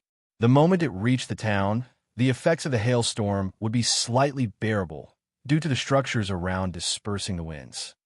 Right as Yu Zhong prepared to enter the town, a dozen landscape trees by the entrance were uprooted by the strong winds and flung towards the jeep. If it were just Yu Zhong himself, he would be able to dodge those incoming projectiles easily. However, at this time, he couldn't afford to do so, and used his body to shield the jeep, the black tooth blade in his hands slashing out towards the trees. With the sword shadows shooting out in a fury, the trees were all chopped up in pieces. However, because he had expended much of his stamina earlier in braving the storm, he was struck by a stray tree trunk, knocking him to the ground. The next instant, a strong gale blew and brought Yu Zhong along with the pieces of debris into the sky. No! As Ning Yu Xian watched Yu Zhong being swept into the sky, she screamed out in a wail. She had just truly felt herself falling hard for him, and felt so secure, and the next moment, he was taken by the storm. It was too cruel. Chun Yao glanced at Yu Zhong with a complicated gleam, and gritted her teeth as she continued to maneuver the jeep towards the town. She might have been naive and innocent when she first left school, but through her various experiences, especially in Vietnam, she had matured and grown. She was not rash anymore. Yu Zhong, on the other hand, was brought up towards higher altitudes, reaching a 100m height. In the skies, the temperature was freezing, and even with an endurance 10 times that of a normal person, Yu Zhong felt the chill. Forced by the freezing temperatures, Yu Zhong had no choice but to activate his devil flames, as a layer shrouded him, providing him with warmth. It was just that amidst the harsh and merciless weather, the usage of his devil flame caused his stamina to be depleted fast and its effect little. Barely 5 seconds, it was snuffed out from the violent winds. Like Chun Yao and her plant manipulation, Yu Zhong's devil flame suffered greatly in the snow. Within the storm, Yu Zhong had equipped himself with a kabuki mask, covering himself from head to toe. Even so, the cold seeped in from the gaps in his clothing, chipping away at his body temperature. His hands were almost frozen solid. Left without a choice, he could only cast his devil flame for another 5 seconds, warming himself up. Otherwise, he would be frozen rock solid. Yu Zhong was blown for quite a distance before the wind started to slow down. Chance! Yu Zhong felt the winds subsiding and immediately activated his gravity manipulation. A strong gravitational force weighed down on him, increasing his weight by 2 folds. He then descended like a falling boulder. After a certain height, he activated his gravity manipulation again, changing his weight to half its original. His descent began to slow down. When the winds brought him up, he would double his weight again, ensuring that he kept on descending. Yu Zhong had truly expended much of his stamina and spirit, having utilized the gravity manipulation 8 times before exhausting himself. He then dropped straight from a height of 30 m. When he landed on both legs, a terrifying force traveled up from below, instantly shattering both of them. The excruciating pain and impact caused him to crumple onto the ground. "I've become a cripple again." He chuckled bitterly, swallowing a life-saving grass, and began to crawl with his hands towards the distance. Most ordinary people would require at least 100 days to recover from something like this. For Yu Zhong, due to his regeneration ability, coupled with his high vitality, it would take at most a single day to return to his tip-top condition. The area he had landed was still experiencing some strong winds, but fortunately, it was not too violent or dangerous. However, Yu Zhong didn't dare to be careless and continued to drag himself. He had expended all his strength. Staying at one location was dangerous. The summoning of white bones through the nether hole also had a cooldown, and Yu Zhong had no means of summoning it out yet.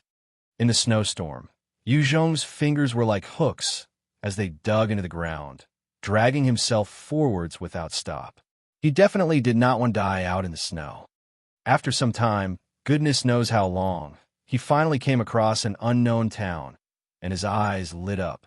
Mustering the remainder of his stamina, he dragged himself there. The various houses were all closed, their windows and doors shut tight. A number of cool and indifferent faces peered out the windows, looking at Yu Zhong without a hint of pity. No one wanted to let him in. They just wanted to see if this cripple was a zombie or not. In this apocalyptic world, where ration was precious, the various families were naturally less willing to hand out any. Yu Zhong did not beg as well. He just wanted to look for a place to hide from the storm. As long as he could rest properly for one night, he wouldn't be afraid of anything. Within such a town, there would usually be some run-down buildings, and those were Yu Zhong's targets. Right at this time, a door suddenly swung open, as a young woman stuck her head out and looked at Yu Zhong, pity flashing in her eyes. "Do you want to come in?" Yu Zhong eyed the young woman warily.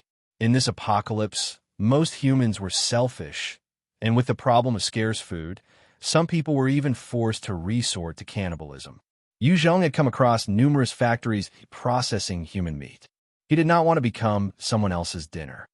However, Yu Zhong did not discover hunger nor greed in her eyes, and he nodded silently before crawling into the house. The moment he went in, she closed and locked the door. A slight warm current was circulating within the room, allowing Yu Zhong's body to recover from its cold state. It was practically heaven compared to outside. Although the room was still cold to normal people, to Yu Zhong and his insane body constitution, it was good enough. After he entered, he silently crawled to a corner and eyed everywhere else with a guarded look. He discovered about 8 children of different ages, and the young woman who let him in and another housewife of about 35 or 36. The young woman had a slightly oval-shaped face, wheat-colored skin, and a skinny figure. Her looks were ordinary, and nothing could be said about her figure. She was even incomparable to the slightly older housewife. 10 of them squeezed in that small house, and they looked at Yu Zhong with curiosity. In truth, anybody with broken legs were considered to be having both legs amputated. In such an apocalypse, doctors were a rarity. Even if one was found, if it didn't happen to be an orthopedist, it was hard to treat such a case. "This is for you." A 13-year-old boy with blonde hair handed Yu Zhong a bowl, his expression slightly unkind. Yu Zhong eyed the small bowl and noticed a pitiful amount of water and gruel, and there was even a slight rancid smell. "Thank you, but it's okay." Yu Zhong shook his head and replied in a raspy voice. That little blondie coldly snorted and drank everything up before laughing. "Hey, you don't know how to appreciate. Teacher Wei, you shouldn't have cared about this cripple. Look at how big his head is. He looks down on gruel." The housewife shot a look at little blondie and scolded, "Du Chong, come here." "How did I teach you? You can't laugh at others. It's rude." Du Chong's eyebrows arched as he smiled coldly. "Rude? Open the door. Open the door. You better open the door for this daddy." Right at this time, an enraged voice resounded, together with urgent pounding on the door.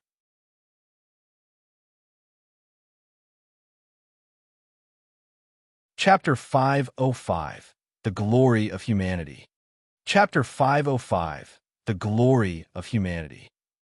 Hearing that voice outside, the expressions of everyone in the room immediately changed, even the young girl who let Yu Zhong and looked towards the housewife. Teacher Wei's face turned dark before saying helplessly, "Go open it." The young woman hesitated before going. Following a gust of cold wind, a 174 tall and muscled man stepped in. His features were somewhat twisted, and his facial hair disheveled. "It's so freaking cold. Why did you guys take in another cripple? Shit, you guys can't even take care of yourselves, and you want to help these useless shits." The middle-aged man swore when he saw Yu Zhong in the corner, cursing Teacher Wei. Teacher Wei kept silent, accepting his tirade of insults without replying. The middle-aged man then said impatiently, "Forget it. If you want to be crazy, it's not my problem. Come, let's fuck." He then proceeded to take off Teacher Wei's clothes without caring for the people around. Seeing this, there were various expressions on the children's faces, some fear, some hurt, some were excited, and some were curious. Little Blondie's face was exceptionally ugly as he gritted his teeth, and a look of pain and helplessness flashed in his eyes. He turned away. Teacher Wei did not struggle nor resist, and allowed the man to brazenly feel her up and remove her clothes. All she did was ask mildly, "Where's the ration?" "Here." The middle-aged man was impatient and threw out a bag, before licking her exposed neck, turning aroused. The young woman who had let Yu Zhong in immediately took the bag to check its contents, before hugging it carefully. Her eyes were filled with sadness and helplessness as she watched the middle-aged man sprawled atop Teacher Wei's body and doing all sorts of things. Right as the man was about to remove his trousers, his gun erect and prepared to fire, an actual bullet penetrated his leg, resulting in a small hole. The man slumped down to the floor in fright, looking towards Yu Zhong in the corner with fear. In the room, everyone's attention was drawn to Yu Zhong, their gazes fixed on the gun in his hands. Yu Zhong stared at the man with a rising, killing intent. That Teacher Wei was truly a decent person that was hard to find in this world. He had guessed that because of her, the children were able to survive in this cruel world, and the price that the teacher had to pay was to offer her own body in exchange for food. Yu Zhong did not think that he was any decent person, but he hoped that the good people truly deserves better lives. As long as they didn't hamper his way, he was willing to do all he could within his power to protect those kind-hearted souls. "Don't kill him." Right at this time, Teacher Wei, who was under the man, stood in front to shield him, her body topless and arms stretched out wide. Yu Zhong's spirit was extremely powerful, and the killing intent that was emitted from him could be felt by everybody in the room. Yu Zhong eyed the teacher with a complicated gaze as he spoke slowly, "Seeing that he has treated you like so, yet you want to protect him. Give me a reason not to kill him." Teacher Wei looked straight back without fear in her eyes and smiled sadly. Yes, I use my body to exchange for food. It is not the best solution, but I'm the willing party. Without his help, everyone here would have starved long ago. Furthermore, for the sake of survival, I have given myself to a number of people. Compared to the rest, I can't really complain about how he treats me. Yu Zhong sank into his thoughts and kept his gun before looking at the man and barked out coldly. You're getting off easy. Get lost. Yes. Yes. I'll scram. I'll scram. The man wiped his perspirations off and mumbled to Yu Zhong before scurrying out the door. The moment the man left the room, Yu Zhong's gaze swept over the fair and voluptuous bosom of Teacher Wei, and a strange feeling arose in his heart. He had not been with any of his women for nearly a week, and due to his work, he had not managed to take a rest. Now that things have settled down, his body began to react. It was nothing to do with love, it was just purely a sexual need. The charming Teacher Wei felt the passionate gaze from Yu Zhong and felt the looks from the children, and quickly wore her clothes. After she was dressed, Yu Zhong asked, "What's your name? What's this place? I want the specific province, city, or county." Teacher Wei collected her thoughts before replying. "I'm called Wei Jie, and I was a primary school teacher before the apocalypse. This is Ding Town, within the province of Binshi City in Guangxi Province. The leader is called Zhang Luha. Fortunately, I wasn't blown too far away." Hearing her words, Yu Zhong heaved a sigh of relief. Binshi City was not too far from Ning City. As long as he could get to a road he recognized, he could reach Ning in a few hours. Yu Zhong continued asking, "Do you know the way to Ning?" Wei Jie directly shook her head. No, she was just an ordinary teacher in the past. Going to Ning City or Nanning City would require the train or a car. If she had to go there by herself, she could not manage. Yu Zhong was also an ordinary university student before, without even a license. Everywhere he went, he had a subordinate to lead him, but he himself was unable to locate the road to Ning City. Oh, he sunk back into his thoughts and brought out 2 chocolate bars from his chest and threw one to the girl who let him in, the other to Wei Jie. This was the repayment for letting him stay. Even if she had not allowed him to enter, he would have ways to survive. However, her kindness and sympathy was rare in a world where humanity was almost eroded. To Yu Zhong, that was something precious. Wei Jie's eyes lit up as she received the chocolate and thanked him. "Thank you." Chocolate was a high-calorie food and was also tasty. In times of trouble, it could be a lifesaver. "Thank you. I'm called Lu Xiaohong." The young lady who let Yu Zhong in thanked him as well. Yu Zhong replied coolly, "No need for thanks. This is payment for borrowing your room." After which, Yu Zhong brought out more chocolate and drinks from his bag as he began to dig in. These chocolates and drinks were all high-calorie food and provided the necessary energy to him. With it, he could recover faster. On the other side, the little rascals looked at Yu Zhong eating heartily all by himself and began to salivate. However, they remembered the heavy killing intent that he had released earlier and were afraid of him. Therefore, they didn't dare approach him to ask. Wei Jie opened up the chocolate bar that Yu Zhong threw to her and begun splitting it, giving an equal portion to each kid, leaving none for herself. Yu Zhong watched this silently and felt a little appeased. Even in this cruel world where order had crumbled, there were still people who kept their humanity and kindness. Furthermore, it was from a fellow Chinese, and it gave him some form of consolation, having witnessed and experienced countless dark and morbid events. After looking, he then laid quietly and shut his eyes to rest. However, he maintained a half-asleep posture. The moment there was some killing intent or the slight movement from a blade of grass, he would be ready. Wei Jie looked at this young man in front of her, with a complicated gaze in her eyes as well. With her experience, she could tell that this man was still a little humane. However, even if he was an expert, with his legs broken, it would be hard to move around in this world. Otherwise, she would have offered herself just so she can keep the kids alive. Even as he laid quietly, everyone could still feel the pressure emitted by him, and they maintained their silence. Only Du Chong was staring at Yu Zhong fixedly like a hungry wolf with cold eyes. At the same time, his gaze would turn away Jie from time to time, with hints of love, hate, as well as jealousy, and all sorts of complicated feelings. Like this, the night passed quietly. Early the next morning, the snowstorm had subsided entirely. Du Chong pushed open the door and began to walk out.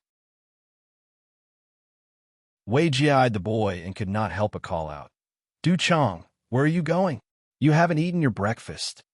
Du Chong retorted briskly without even turning his head, "None of your business." She watched him go and sighed. Lu Xiaohong reached out to assure her, "Teacher Wei, don't bother about him. We're different from him." Du Chong's personality was rebellious, and in this little group, it was hard for him to fit in. Other than Wei Jie, the rest hated him. Wei Jie didn't say much and just replied, "Time for breakfast." Soon, some hot smoke rose from this small house. Everyone obtained a small bowl of gruel. The children took them carefully and savored every single last drop, as though it was the most delicious meal they ever had.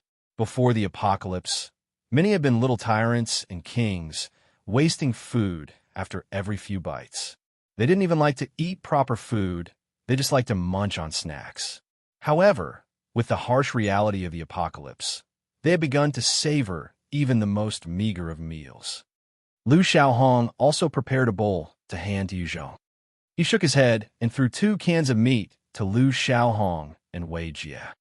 When the 2 women saw it, their eyes were filled with a strange glint. In this Ding town, a can of meat could easily purchase a beautiful woman like Wei Jie for 4 nights. Yu Zhong had just thrown 2 out. His generosity and casual attitude caused them to be delighted, yet apprehensive at the same time.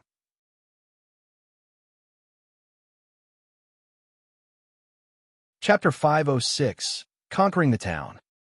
Chapter 506, Conquering the Town. The little rascals within the room stared at the cans of meat in Wei Jie and Lu Xiaohong's hands. Wei Jie hesitated a little before gritting her teeth. "Let's open one." Lu Xiaohong gulped her saliva down and opened her can. Wei Jie spoke. "1 slice per person." "Yay, that's great. You're the best." The children whooped in delight and surrounded them. Each one was given a slice, and they began to nibble bit by bit, savoring the taste for as long as possible. It was over half a year since they last had some meat. In the apocalyptic world, there were many strong people in their factions that led better lives than even before the disaster. However, the people at the lower rungs of society were worse off, many starving and suffering. Just as they were enjoying their meat, 10 burly men, led by a muscled man with buck tooth and a single eye, stormed into the small house. Du Chong pointed at Yu Zhong before putting on a fawning expression towards the buck-toothed man and said, "Boss Sun, it's that man. He has a gun. It was him who fired a shot last night." Boss Sun swept his gaze over Yu Zhong and threatened loudly, "Fuck. Damn cripple. This is your father's territory. Hand over your gun. Otherwise, I'll break your arms and turn you into a disabled person without his limbs." After barking out his threat, his gaze landed on Wei Jie, and a hint of perverse lust flashed past his eyes. He licked his lips and continued, "Shit, there's such a quality good over here. What a waste. Come and make yourself useful." After that, he didn't even bother about the eyes in the room and reached out for Wei Jie's hair. In this region, this boss Sun led a life like a king. Since the apocalypse, where morality and humanity was basically eroding away, he didn't care how others viewed him. He was the close brother of Zhang Lu He, the boss of Ding Town, and as long as he was loyal to him, fucking a few women wasn't a big deal. "No, Boss Sun." A huge sense of anger welled up in Du Chong's heart, and he lurched forward, trying to stop Boss Sun from grabbing Wei Jie. "Fucking trash. Go to hell." Boss Sun shot Du Chong a ferocious glare and threw out a vicious punch. A strength 3 times that of a normal person exploded out, causing Du Chong to fly towards a wall, crashing into it heavily. He spat out a mouthful of blood, the light in his eyes disappearing, as he turned into a corpse and slumped slowly to the ground. Seeing that bloody scene, the rest of the children, Wei Jie and Lu Xiaohong, trembled with fear. Killing a person with a single punch, it was the first time they had witnessed such a fearsome scene. Boss Sun spat out a glob of saliva on the floor, eyeing Wei Jie and ordered venomously, "Pay. Trash. He dares disrupt this father's matters. Crawl over here. You better lick my boots clean." Boss Sun was a lowly farmer prior to the apocalypse. Due to his looks, he had suffered plenty of disdain in the city, and many women had recoiled at the sight of him. This caused him to be filled with inferiority and anger. After the apocalypse, he gained some strength and started to retaliate against any beautiful women. He liked to watch them grovel at his feet like dogs. Wei Jie's face was pale as a sheet. Although she had sold herself out, she wasn't willing to throw away her pride as well. "Trash," Yu Zhong snapped coldly. When Boss Sun heard that, he pointed at Yu Zhong and bellowed, "Fuck. Damn cripple, what the fuck did you say? Men, go break his arms, then hang him outside to dry. Piece of shit. Just die." 7 of the men rushed towards Yu Zhong with a hint of madness in their eyes. With a flash of a blade, before they even reached Yu Zhong, their bodies were chopped into several pieces. Fresh blood and steaming innards splattered everywhere. The whole room was covered in a grotesque, bloody color. Yu Zhong stood up slowly, his crocodile saw-tooth blade raised in his arms, as he looked at Boss Sun coldly. Seeing his 7 comrades sliced apart like tofu, one of the other subordinates was frightened and trembled as he tried to run out. Boss Sun's face had a huge change, and he knew at once that he wasn't a match for Yu Zhong. He himself had no way of instantly slaughtering 7 men, and this man had just casually done so. He was obviously a dangerous and powerful opponent. Boss Sun immediately came to a decision and made a mad dash for Wei Jie. As long as he had a hostage, he would have a sliver of chance. Just as he was about to reach for her, a blade beam slashed past his neck, and his head fell off without any resistance. The headless corpse stumbled a few steps forward before slumping to the ground as blood fountained in a falling arc through the air. When Wei Jie, Lu Xiaohong, and the rest of the children witnessed this, they were truly frightened out of their wits. They have never come across such an inhumane sight before. "Nice reaction. Too bad it was too slow." Yu Zhong eyed the corpse of Boss Sun before suddenly disappearing from his position. At the next instant, he appeared beside the remaining hooligan, his blade held at the neck as he barked coldly, "Bring me to Zhang Luha." Yes. The burly man immediately stammered out. He didn't dare disobey such a terrifying existence. Led by the burly man, Yu Zhong came to a villa. The man pointed to the villa and spoke. "Zhang Luha is inside." At the same time, a middle-aged man stepped out, exuding an imposing aura. He had huge, coarse hands, his face was slightly tanned, but his eyes were sharp. He was accompanied by 8 other enhancers. Zhang Luha eyed Yu Zhong, and his eyes narrowed. "Friend, I'm Zhang Luha. Is there some sort of misunderstanding between us?" Yu Zhong eyed him coldly and said, "Ding Town is now mine. I'll only give you 3 seconds to consider. You can surrender or die." Ding Town was in between Binqi City and Gue Ning City and would be a place within Yu Zhong's control in the future. Since he came here, he might as well set his plans in motion early. A man with spiky hair and a gold leather jacket stepped out and cursed. "Damn you! Who the fuck are you? Are you looking to die?" Yu Zhong's eyes turned icy as the stinger appeared in his hands, and he fired a single shot at the loudmouth. The man with the spiky hair had his head directly blasted apart as the sloppy red and white brain matter splattered onto the ground, beautifying the pavement. Zhang Luhi's heart turned cold as he barked out, "Move! Kill him!" Zhang Luhi's words had just come out his mouth when Yu Zhong had already activated his shadow steps, shooting forwards like an arrow, nigh instantly appearing in front of Zhang Luha like a specter. Yu Zhong waved his crocodile saw-tooth blade, and a blade beam flashed past Zhang Luhe's neck. Zhang Luhe had no way of reacting in time when his head was sliced off cleanly. It rolled to the ground, fresh blood splattering everywhere. Seeing how casually he had taken down their boss, the four experts felt their heart turn cold. They were drenched in fear and did not dare move. The remaining three enhancers, who were agility and strength-based, charged forth towards Yu Zhong. Yu Zhong eyed those three enhancers, and the crocodile tooth-saw blade in his hands danced again. In the blink of an eye, the three enhancers were sliced apart, their dismembered bodies dropping to the floor. It was a gruesome sight. "I surrender! I surrender! I surrender! Don't kill me! I surrender!" The remaining four experts had their confidence shattered, and they immediately knelt on the ground, shivering as they took the initiative to surrender. It was the first time that they had come across such a terrifying expert, and while the 8 of them could join forces against Zhang Luhe, in front of this man, they had obviously been slaughtered like chickens. They knew they were absolutely nothing. Yu Zhong eyed them coolly and asked, "Report your names."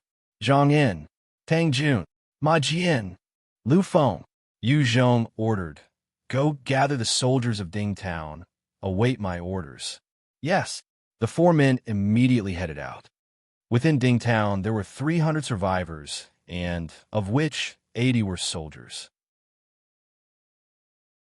The rest were just ordinary survivors. Most of them did not have any good impression of Zhang Luhe. Even if the leader was changed, it didn't have any response. They were the lowest of society anyway. Yu Zhong split the 80 soldiers into 4 teams, led by each of the 4 experts. "Boss you. Not good. There's an enemy raid." Right as Yu Zhong was reorganizing them, Zhang En came running with a pale expression, flanked by 6 or 7 of his men, as he reported loudly, "What? Bring me there." Yu Zhong frowned and left with huge strides. Ding Town was now considered an establishment under his control, and that meant its citizens were his people. If he had the means, he would protect them properly. Tang Jun and the other 2 exchanged glances as they followed closely. When Yu Zhong came to the town center, he saw a group of 100 men and women carrying weapons, each of them sporting a scorpion tattoo. They were killing and raping the survivors of the Ding Town. Tang Jun saw those tattoos, and his face lost color. "Violent scorpions! It's actually them."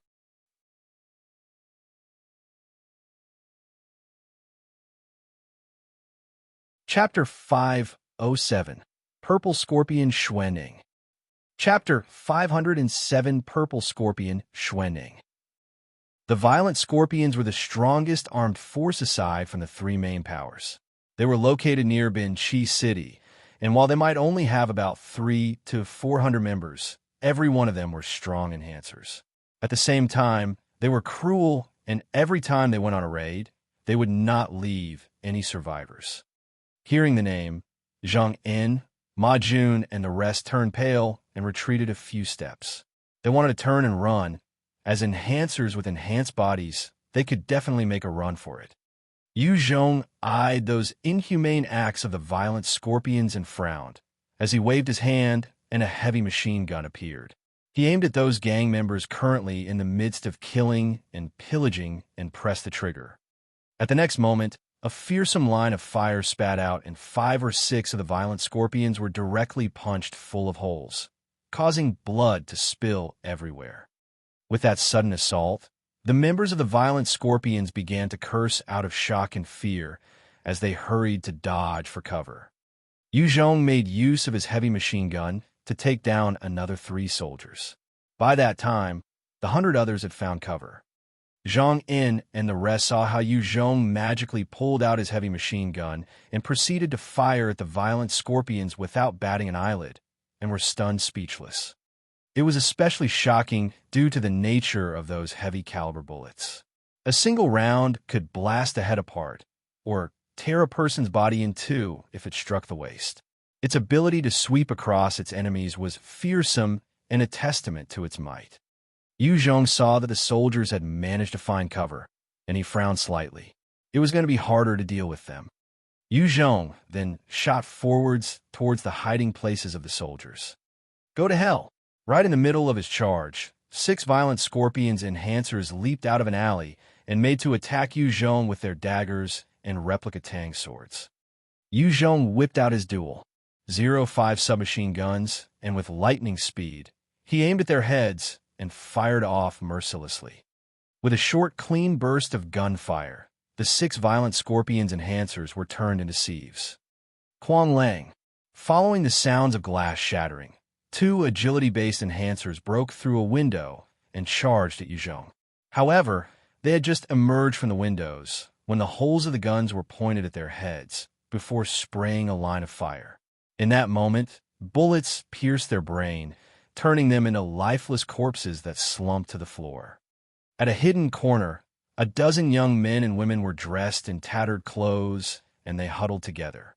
They were dressed simply, and it could be seen that their constitution was stronger than most, otherwise they would not be able to tolerate the cold. The stronger the body, the stronger the resistance towards extreme temperatures.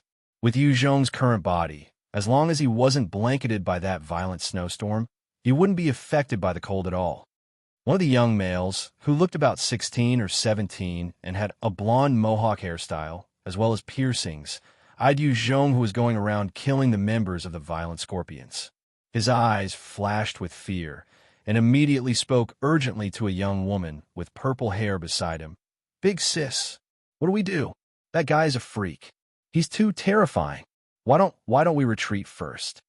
Beside the mohawk boy, the young woman was dressed in black leather, her head full of purple hair. Her figure was explosively stunning, and her skin fair. Her legs were slender and seemed more taut with her choice of high heels. Her lips were thick and full, her features exquisite. The gaze in her eyes was sharp for her age, and she had an imposing aura as well as a charm, giving her the feel as though she was a sexy female leopard. The various young men and women were gathered around her, awaiting her orders. It was obvious she was the ringleader. The purple-haired beauty cursed out without regard for her image, as a string of profanities came out with her dark magic blade pointed at Yu Zhong before she charged over. Mountain chicken. To hell with retreating. Fuck that fellow. Let's fucking do him in. Attack! With her lead, the rest of the young men and women began to rush over. Yu Zhong eyed them approaching and immediately pulled out his QJZ-8 heavy machine gun, aiming at them. Don't shoot. I have something to say. The beauty with purple hair eyed the heavy machine gun, and her expression changed before she came to a stop. She raised her hands and got the rest of her subordinates to stop in their tracks as well. Yu Zhong frowned and lifted the heavy machine gun slightly as he spoke coldly. Surrender now and become my subordinates. Otherwise, you can all die here. Choose. Yu Zhong had never had the habit of going easy on his enemies. Since this bunch of jokers had decided to attack his town, he didn't mind killing them all. The vivacious woman licked her alluring lips and pointed at Yu Zhong with her dark magic blade. Her sharp eyes were fixed on Yu Zhong as she spoke with an excited and passionate look. My name is Ning, the big sister of the violent scorpions, purple scorpion Ning. What's the point of using a gun? If you have the balls, come and take up your blade against this queen. If you can win me, I'm willing to be your woman. Even if you want this queen to strip naked and be fucked by you, this queen will do it. However, if you lose to me, you must join me and become my man. Star. Ning was extremely interested in Yu Zhong's marksmanship and ability to conjure a gun out of nowhere. She lacked such a force in her team. If he joined her, her purple scorpion team would then become the top force amongst the 3 factions of the violent scorpions. Let's see if you have the ability. Yu Zhong flipped his hand, and the heavy machine gun disappeared before he turned into a flash and charged toward Ning. Little handsome, your speed ain't too bad. What a pity you've met me. Today, you're destined to be mine. Ning eyed Yu Zhong and licked her lips again. She activated her second-order high-speed movement, and her entire body disappeared, rushing towards Yu Zhong with a specter-like speed. She was a naturally awakened, agility-based evolver, and at the point of her evolution, she had gained insight into the second-order high-speed movement. It was precisely because of that she could rise to become one of the 3 leaders in the Violent Scorpions. After activating her skill, Xuenning's speed exploded out with double her original speed. It exceeded a normal person by at least 13 times, as that slender leg of hers lashed out viciously towards Yu Zhong's waist. She wanted to beat down this man thoroughly, to get him to submit to her totally. Too slow, Yu Zhong's hand easily grabbed her leg, as he took a casual step forwards, and his right hand locking onto Xuenning's throat like a venomous snake. Xuenning was over level 30, and, facing Yu Zhong, who was over level 60 and equipped with an entire set of equipment, she was simply powerless. "You've lost." Yu Zhong's eyes flashed with a cold gaze as he strengthened his grip, resulting in his handprint to cause a deeper impression on her fair neck. "Let go of Big Sis." A few of the young hooligans exploded out in rage and raised their weapons towards Yu Zhong. The Mohawk youth was the most devastated, as he had a long-time crush on Xuenning. Seeing another man grabbing his sanus like that, his heart was brimming with fury, and he pulled out a gun to aim at Yu Zhong. Yu Zhong stood quietly, but another hole appeared in midair, with White Bones taking a step out and immediately shooting out a bone spike to pierce Mohawk Boy's head. With the flash of White Bones' blades, the 7 or 8 other young hooligans that rushed forwards were instantly sliced into multiple parts, dropping onto the floor.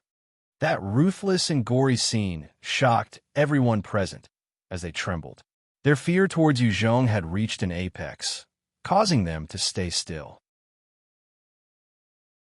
When the other Violent Scorpions at the other locations saw this, they were also filled with fear.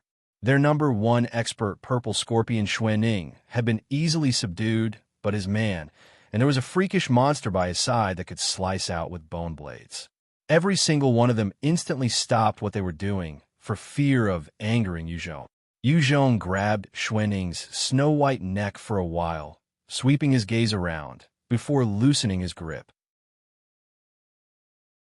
He then eyed the coughing Xuenning and asked coldly, "Are you going to make your decision now to follow me, or do you want everyone to accompany you in death?" Xuenning coughed a few times before she lifted her head and replied in a straightforward manner, "I've lost. Since this queen has lost, I'm naturally your woman. I, Purple Scorpion Xuenning, am your girlfriend now. My Purple Scorpion team is yours as well. Kids, get the hell out here. Come and greet your new boss. Oh yes, what's your name? You can't keep getting me to call you boss, right?" Yu Zhong eyed Xuenning with an appreciative look. "I'm called Yu Zhong." Although this Xuenning was loud and obnoxious, calling herself this queen, and spoke like a little gangster, it was undeniable that she was an incredibly sexy and beautiful girl. At the same time, she was strong in her own right. It was just that Yu Zhong was vastly overpowered. Xuenning eyed Yu Zhong with a likewise strange glint in her eyes, and she spoke directly. "Great. Boss Yu, from today onwards, you're my man, I'm your woman." Xuenning was not an idiot.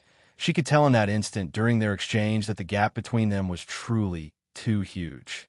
If she insisted on being at loggerheads with him, the Purple Scorpions would be wiped from the earth on this day.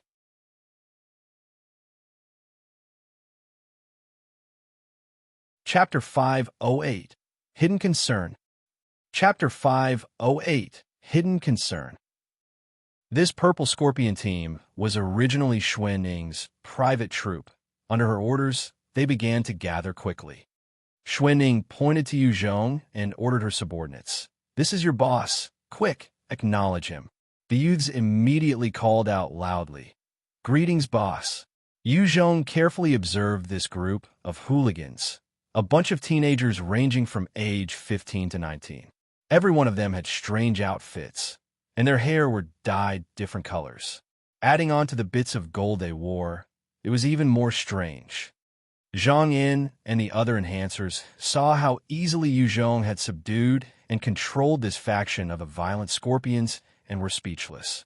Yu Zhong proceeded to ask Xuenning, "Why did you guys decide to attack Ding Town?"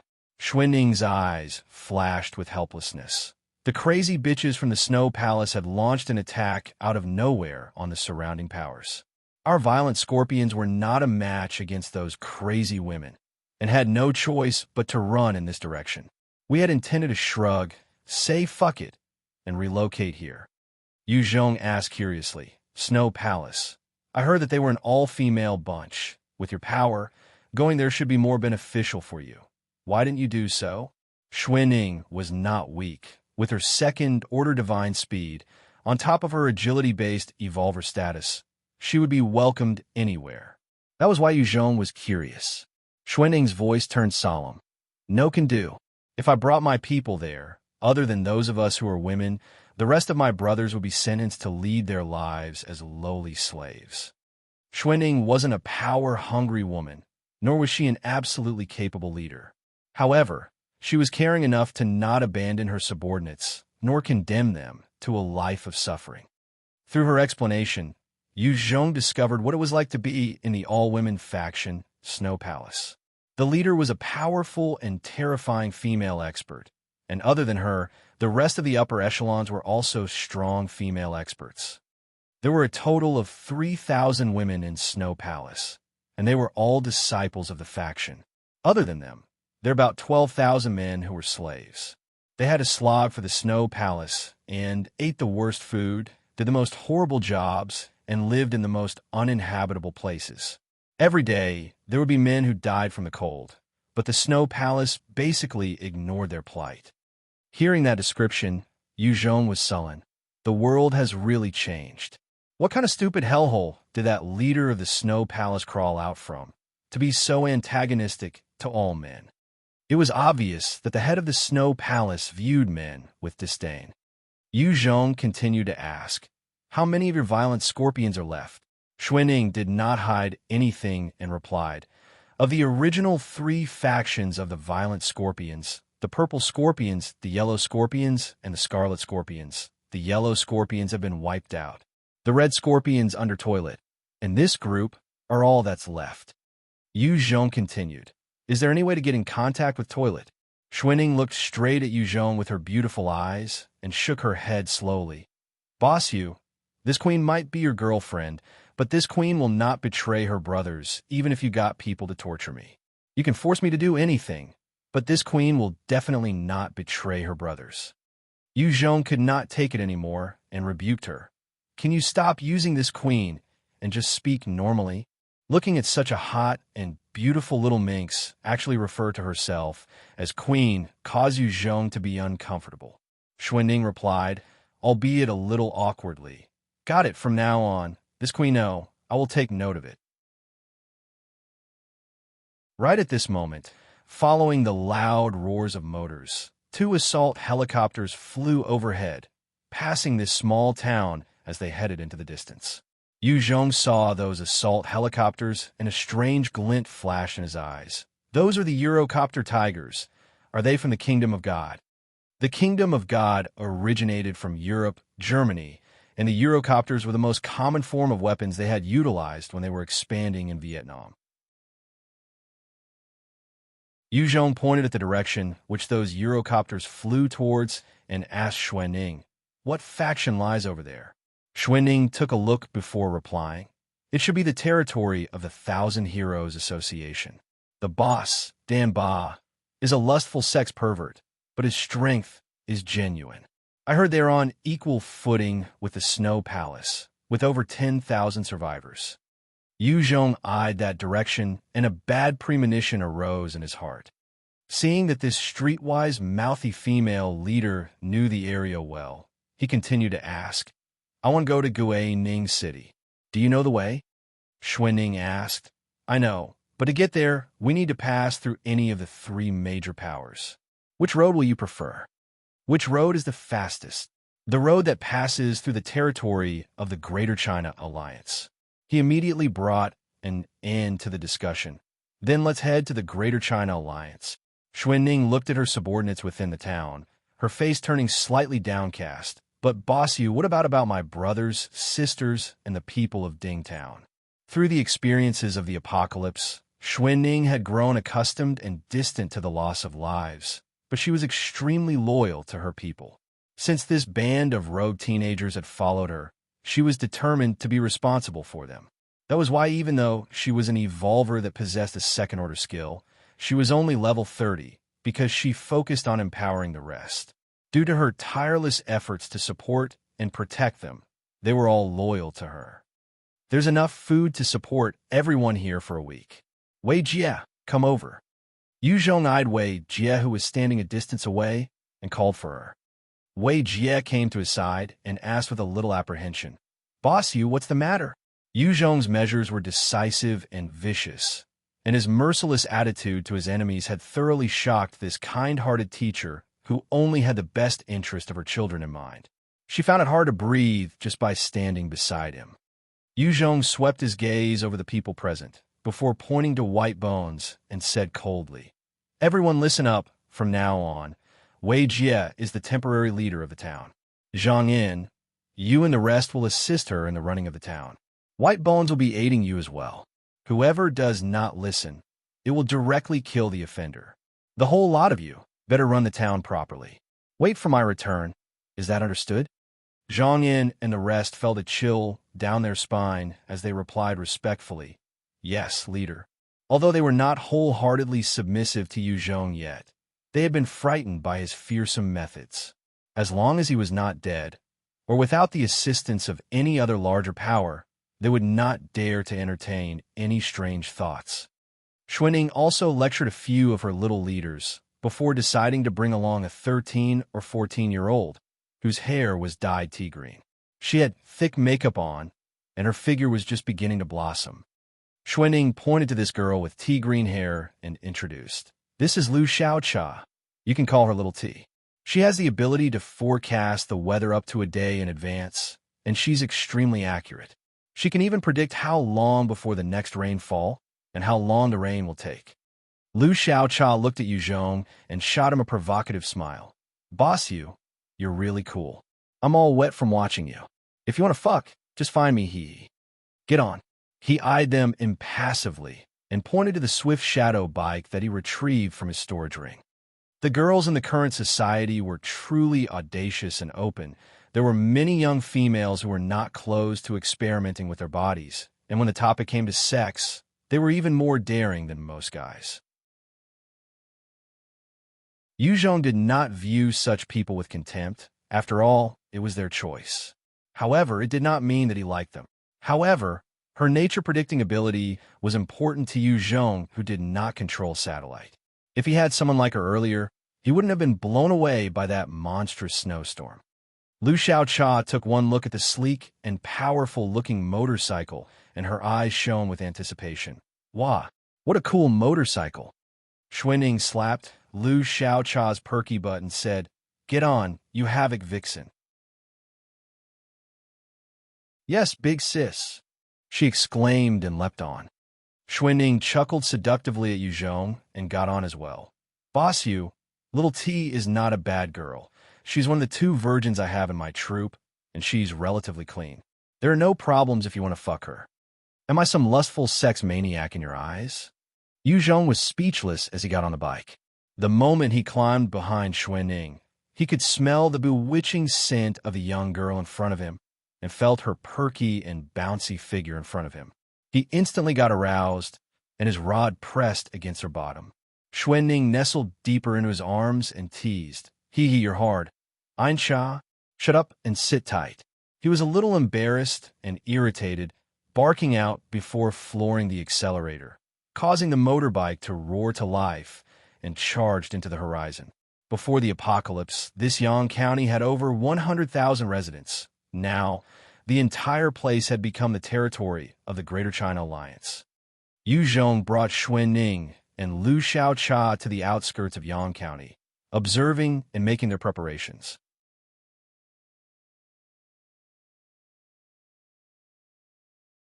Chapter 509, Evil Youth. Chapter 509, Evil Youth. Outside Yang County, there was a river of about 6 m width that flowed around it. Prior to the apocalypse, the moat didn't exist. It was apparent that the Greater China Alliance had gotten manual labor to be carried out, digging such a moat and redirecting water to flow in it. Furthermore, There was a city wall of about 5 m surrounding the city within the moat. There were all sorts of defense fortifications on top of the wall. There were also numerous heavy machine guns pointed outwards, prepared to tear any enemy into shreds. With the combination of the 6 m wide moat and the 5 m high city wall, even if 100,000 zombies attacked, Yang County could defend itself comfortably. Even mutant beast hordes and other human factions would have to think twice before launching an assault. The fortifications and structures were built impressively, and the huge moat, having been erected at the expense of a huge amount of manual labor, was also a stroke of genius. It was also partly because the county was near a water source. That was why it was possible. If it was a city, the moat would be too huge, and the amount of manpower required would be overwhelming. It would not have been possible to do it in a short time. If it was a small town, then the number of survivors would be too little to dig an effective moat. With such defenses in place, even if Yu Zhong activated his elite troops, he would have to pay quite a price to be able to take it down. Yu Zhong scrutinized every available detail before saying, "Let's go." Ning and Lu Xiaocha followed behind as the trio made their way towards Yang County. For the sake of preventing unwanted attention, both the girls had ruffled their hair and wore distasteful clothes, hiding their looks and figures. When the sentries saw this small group approaching harmlessly, they waved them in with disgust. Yu Zhong then led the two of them silently as they walked towards the other side of the county. The current atmosphere in the county was bleak, as most of the survivors were hiding in their own homes, avoiding the cold. The homeless were huddled together at various corners, their eyes blinking soullessly, awaiting their deaths. There wasn't a sign of life on the streets, and it felt as though the inhabitants were already zombies. At this time, there was a loud commotion resounding from a distance away. "Get the hell out of the way! Get the hell away! Young Master Jean is coming out to walk the dogs." Yu Zhong followed the source of the sound, only to see a young man with fox fur and a wretched look holding a rope of sorts. At the end of the rope, there were 8 young beauties crawling on the ground, their eyes lacking the radiance of life, crawling around naked. There were 10 men in black suits and sunglasses around the young man, acting like bodyguards. One of them was currently shouting at the homeless people on the streets. "Beast!" Yu Zhong saw the wretched young man, walking the young girls like dogs, and his fury billowed. He clenched his fists tightly, his eyes flashing with an intensity. After the apocalypse, the human race was deteriorating, and there were zombies and mutant beasts everywhere. Yet there were some people who gave in to their inner devils and indulged in depravity, humiliating and killing their own people. They would step on others to ensure their own enjoyment and pleasures. Yu Zhong hated these type of people to the core. When Ning and Lu Xiaocha saw the scene, their eyes were filled with pain and hatred as well. They were after all women, and seeing how their fellow women were being treated by this young Master Jean, they looked as though they were about to explode with their wrath. The bodyguard who was shouting at the homeless on the streets saw Yu Zhong's group, and his expression turned ugly. "What the fuck are you guys staring at? Aren't you shitheads supposed to get down and kneel, welcoming our young Master Jean? His dogs are not meant to be looked upon by the likes of you shits." Regardless of period and era, all rich playboys would have lapdogs by their sides. They were the fiercest bunch. As long as they encountered any other people whose status was lower, they would not hesitate to step up and lash out harshly to demonstrate their power. The Zhangfang, stand down. The young Master Jin's attention was attracted, and his gaze landed on Ning's purple hair as well as her curvaceous body. His pupils shone with a lustful gleam, and he began to walk over. He looked at them from head to toe, and again, a perverse expression flashed past his face as he waved his hands and ordered, "I've decided. The two of you will be my bitches. Come, men, kill the man." In this young Master Jin's eyes, a person's life was not even comparable to a dog. As long as he wished it, killing a few people would not be an issue. The bodyguard immediately replied in a fawning manner, "Yes, young Master Jean. Men, capture the 2 women and kill the man." The remaining 9 bodyguards made their move towards Yu Zhong's group simultaneously. They had unusual methods and movements, and from their body constitution, it was obvious that they were all enhancers, truly seeking death. Yu Zhong did not expect that just a single glance at this wretched playboy was enough to set off trouble. This young Master Jin was even more tyrannical than Yu Zhong by goodness knows how many times. A bunch of trash. You should simply go and die. Yu Zhong waved his hand, and his crocodile saw-tooth blade appeared, and in an instant he sent out over a dozen blade beams outwards, chopping up the bodyguards like meat. Blood, organs, and body parts splattered all over the ground. When a young Master Jin saw his bunch of lackeys instantly mutilated, he fell down in shock and wet his pants out of fear. He began crying out, "Ah! Help! Help! You can't kill me. I'm Jin Shengcheng's son Jinda Li. If you kill me, my father will not let you off." Yu Zhong shot Jinda Li an extremely cold look as he slashed down viciously. "Trash! You don't have to worry, I'll go find your dad and send him to meet you in hell." At this time, an ordinary-looking bodyguard that had been standing quietly by Jinda Li's side shot forwards explosively, his hands wielding a dark magic blade as he parried Yu Zhong's slash. At the same time, there was a huge force that traveled from the point of impact, causing Yu Zhong to take 2 steps back. His pupils narrowed as he stared at the bodyguard, asking slowly, "You're a strength and agility dual attribute evolver." The bodyguard raised his blade to point at Yu Zhong, his gaze similarly filled with a seriousness and chill. It was his first time encountering such a fearsome opponent that caused even a dual attribute evolver like him to almost lose in the earlier clash. He was filled with shock towards Yu Zhong. "Please leave me some face. Let him go. Today's matters. I'll take as if nothing happened." Jinda Li was now hiding behind the bodyguard as he yelled at Yu Zhong with hatred. "Tian Hao, well done. Go kill him. After a few days, I'll gift these bitches to you. Kill him now. Kill him now." Yu Zhong stared fixedly at Tian Hao and spoke slowly. "Is this piece of garbage worth your protection?" Yu Zhong could feel that Tian Hao really didn't want himself as an enemy. Tian Hao's eyes flashed with a hint of helplessness.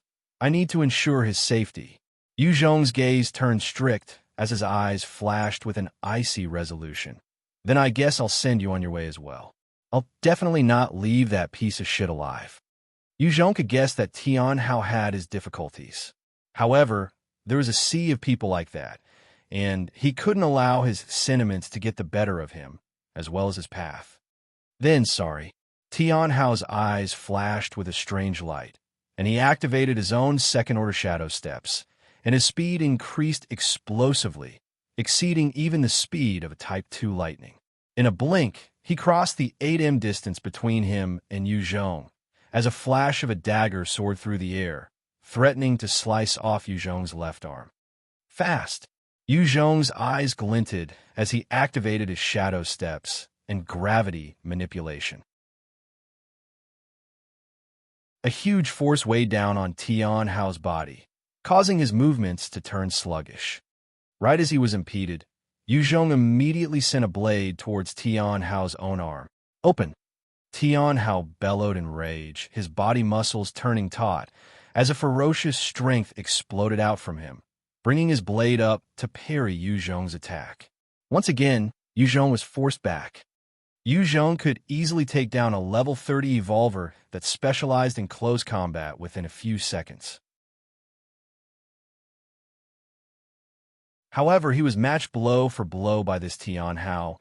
It could be seen that this guy was not simple.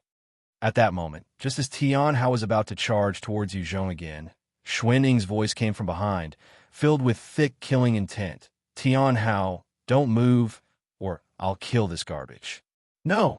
Tian Hao turned around, only to see Ning with her dagger at Jinda Li's chest, causing him to be alarmed. "Hee, bye-bye." Ning turned around and flashed a provocative smile at Tian Hao, before thrusting the dagger deep into Jinda Li's chest and twisting it ruthlessly, then pulling it out. A huge spray of blood splattered upwards, and she lashed out violently, sending Jinda Li's body towards Tian Hao. Tian Hao's face drained of all its color as he rushed towards Jean de Li's corpse and reached his hand out. When he had just touched the body, Yu Zhong had already stepped forward and kicked at Tian Hao viciously as well. He was sent flying about 6 to 7 meters away, spitting a mouthful of blood, suffering greatly. After Tian Hao was sent flying by a single kick, he immediately stepped out and reached to see if Jean de Li was breathing. His face then turned ashen, and he spat out a mouthful of blood. Shit. Yu Zhong observed Tian Hao, who had seemed to lose all will to live, and coldly barked. What's the deal with him? Speak, I'll see if I can help.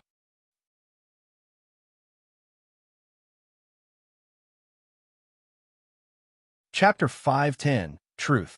Chapter 510, Truth. Yu Zhong was a level 66 expert, and his power was at a terrifying degree. If he really went all out, he could take down Tian Hao with 80% confidence. However, if he could get him to submit, then he would have gained a powerful subordinate. Tian Hao replied with a downcast face. My sister Tian Jing was captured by Jean de Li. Only he knows where my sister is. I had to continue to work for him to ensure her safety. With his death, my sister is sure to die as well. At this time, one of the women who was sprawled on the ground naked, of about 31 or 32, had a strange glint in her eyes as she laughed coldly. Tian Jing? Your sister Tian Jing has already died long ago. What? No. Impossible. Impossible. She can't be dead. You're lying. Tian Hao's face turned extremely savage and charged at the beauty, as though he wanted to tear her apart. Yu Zhong frowned and kicked out, causing Tian Hao to crash into the snow. If Tian Hao really lost his rationale, then he would have torn the beauty in two. With his strength, Yu Zhong would have found it hard to bring him down without abilities. However, he was not thinking properly now and had lost his combat edge. Even with a powerful constitution, such a person was basically vulnerable. Yu Zhong waved his hands and threw some clothes to the 8 ladies and commented, Wear them. Come with me. Thank you. The 8 of them received the clothes, and their eyes immediately turned red. A few of them thanked him in low voices. Having been treated like this, and having lost all sense of dignity at the hands of Jean de Li, Yu Zhong's icy demeanor still provided them with a little respect. Since you want to know about your sister, come with me. He eyed Tian Hao and spoke coldly, after which he directly went towards an alley. Xue Ning, Lu Xiaocha, and the other 8 women followed closely behind. Tian Hao's body shuddered, and he stood up to hurry after them. Yu Zhong's killing of Jean de Li was witnessed by many people on the streets. At this time, many of the survivors that had soulless eyes began to stir. Some pounced on the dead bodyguards, hoping to get some items, while some made their way towards the headquarters of the town to relay what was happening. Very soon, the corpses of those bodyguards were stripped clean and transported away, leaving nothing behind. Xue Ning followed Yu Zhong closely and asked curiously, Where are we heading to now? Jean de Li had been killed, and the Greater China Alliance would definitely not let things rest. They would flip the entire town over just to find the culprit. Xue Ning wanted to know what Yu Zhong's next move was. Yu Zhong glanced at the lady that had opened her mouth earlier to say that Tian Jing was already dead and ordered, Take me to Jean de Li's living quarters. This beauty was the most mature and charming of the lot, exuding an attractive aura from head to toe. She also exhibited a hint of intelligence and was obviously a person of position in the past. In truth, this woman was called Zhao Ling. She had been the head of a successful group, and her net worth was in the millions. She was intelligent, strong, and independent. After the apocalypse happened, she had landed in the hands of Jean de Li, and her independent nature had infuriated Jean de Li. That was why he treated her like a bitch. Before that, she was the subject of his adoration and love, and knew many of his secrets. Zhao Ling looked at Yu Zhong with immense respect and replied, Yes. After being punished to live like a slave, Zhao Ling found that her independence and strength as a person of position in the past didn't count for nuts in the present world. Those who were not as capable or good-looking as her would be treated nicely just because they obeyed Jean de Li. Although she was beautiful and sexy, because she wasn't willing to submit, she had been banished to the lowest rungs of Jean de Lee's slaves. It caused her to suffer a huge blow, and her pride had been thoroughly destroyed. She brought Yu Zhong and the rest to a villa, pointing to it, and said, "This is the villa that Jean de Lee resided in. However, there are many experts in there. There's also some form of alarm installed. The moment it rings, the entire Yang County would know of any strange movements here." He followed the direction which Zhao Ling pointed, noting that there the villa covered over 100 acres. Surrounding the villa, there were ponds, lush green trees, swimming pools. There was a basketball court even. It was built quite beautifully. It was also likely that the cost of the place must have been a few million. Around the villa, 10 bodyguards were patrolling, and within the villa, God knows how many other experts there were.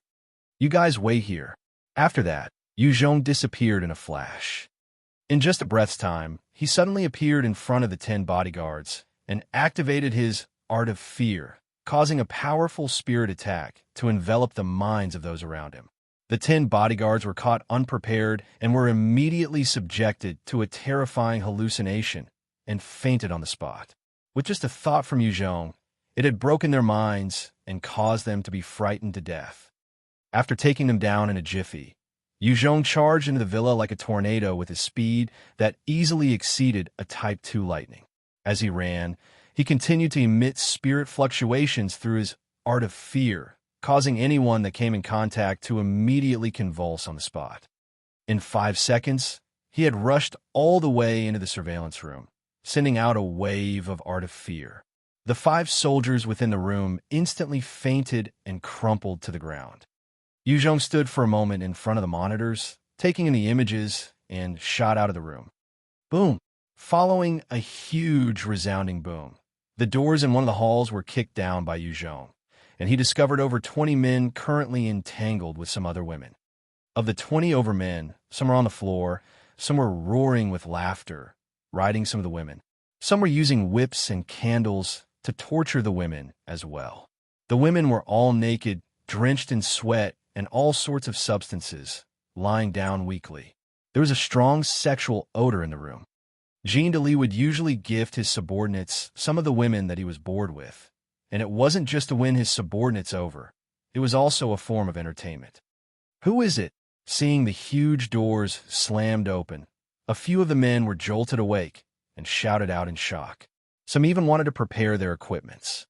"The person who will rid the world of you bunch of trash." A cold glint flashed in Yu Zhong's eyes, and he shot forwards like an arrow, while the black tooth blade in his hands slashed out 20 times. Yu Zhong's speed was terrifying. Even some Type 3 beasts might not be able to match Yu Zhong. Each time he pushed himself, he would appear and disappear like a bolt of lightning. The 20 over men in the room that were engaged in their own romps were enhancers of at least level 20, but not a single one of them could defend against Yu Zhong's strike. Every single one of them were chopped in two, causing a large amount of blood to splatter, bathing the hall in a bright blood red. When one of the beauties saw the man currently atop her sliced in two and blood splattering all over her, she couldn't help herself and screamed out. Yu Zhong eyed the women and barked out coldly, "Shut the hell up, otherwise you can die." As he stared at them, they felt an instinctive fear rising and forced down their screams. This man was obviously a terrifying expert that had no qualms killing others. He would definitely not go easy on women either. After taking care of all the experts in the hall, Yu Zhong walked towards a window and beckoned in. Ning and the rest entered the villa. Soon, every other live personnel member was brought to the hall. The men who were still alive were tied up and left one side, and on the other, 200 beauties of various looks, body proportions, and age. After Jean de Lee became the local tyrant, he liked to bully the men and lord over the women. Many of the women were captured into his harem, and any women he got sick of would be thrown aside or given to his subordinates. Within the hall, Yu Zhong sat on a sofa, and Ning and Lu Xiaocha sat at his sides. By now, Lu Xiaocha had cleaned her face of her disguise, revealing her clean and pretty face. She had a look of veneration and awe as she looked at Yu Zhong. Zhao Ling stood quietly by one side, glancing at Yu Zhong from time to time, her heart still in shock. So powerful. This guy could actually take down the entire villa without a sound or alerting anybody. Incredible. Yu Zhong sat at the sofa and eyed Zhao Ling, asking mildly, "So what's the deal with Tian Jing's death?" Tian Hao had been standing one side, silently like a soulless man, twitched a little as his eyes shone with a complicated gaze when he stared at Zhao Ling. Zhao Ling replied with respect. This lowly one replies. After Tian Jing had been captured by Jean de Li, she was toyed with for a while before being thrown to the subordinates. One of the perverts under him had caused her to die in one of his games. Tian Hao was pale white with shock as he hollered in disbelief. "You're lying. I saw the video of her as well as her voice in his phone. You're lying to me." All the sisters here knew about this. Lu Feng, Cheng Fei, Zhang Man, we all knew. Zhao Ling pointed to a few of the beauties in the room before saying, "Those videos were pre-recorded." Tian Hao, have you even seen her in person? When Tian Hao heard this, his entire being was jolted, and it turned incredibly cold. He had never seen her once, and he knew in his heart that what Zhao Ling said was true.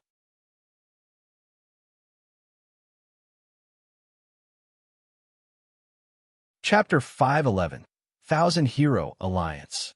Snow Palace. Chapter 511, Thousand Hero Alliance. Snow Palace. When Tian Hao heard the words, he became still, his entire spirit seemingly crushed.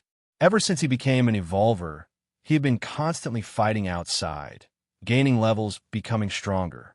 It was all to protect his one and only family left in the world, his sister. However, in a moment of folly, he had caused his sister to end up in Jean de Li's hands, which in turn left him no choice but to serve as Jean de Li's lapdog. Hearing the news of his sister's passing, even his willpower to live suffered a huge blow. Yu Zhong took one look at Tian Hao and knew that it was a huge blow to his mental state. It felt like he had aged at least 20 years all of a sudden. He frowned and barked, "Tian Hao, if you want to die, I won't stop you. But if you were to die like that, you would only cause the ones you love more pain, and your enemies pleasure. Jean de Li was your enemy, but your real enemy is Jean Guangxian. If it wasn't for his protection, would a trash like Jean de Li have been able to lay his hands on your sister? If you just die like that without killing Jean Guangxian, your sister would definitely not rest in peace in the netherworld. I had thought that you were a man of fortitude, but I didn't imagine that you would prove me wrong. Since you're a trash yourself, I should have killed you at the first moment we clashed. That way you could have been sent on your way to meet your sister, and save me the burden of having to watch you wallow in self-pity." When Tian Hao heard those harsh words, his dull eyes regained some form of clarity, as they shone with a renewed hatred and vigor. Yes, there's still Jean Guangxian. I can't die yet. I need to make sure to punish him and kill the entire Jean family. "Who are you?" he asked. Yu Zhong. Yu Zhong replied. Tian Hao was intelligent as well, and saw that Yu Zhong's bitter words were meant to get him back on his feet.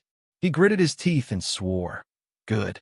Yu Zhong, I know you've spent all this effort to help me, in the hopes of getting my help.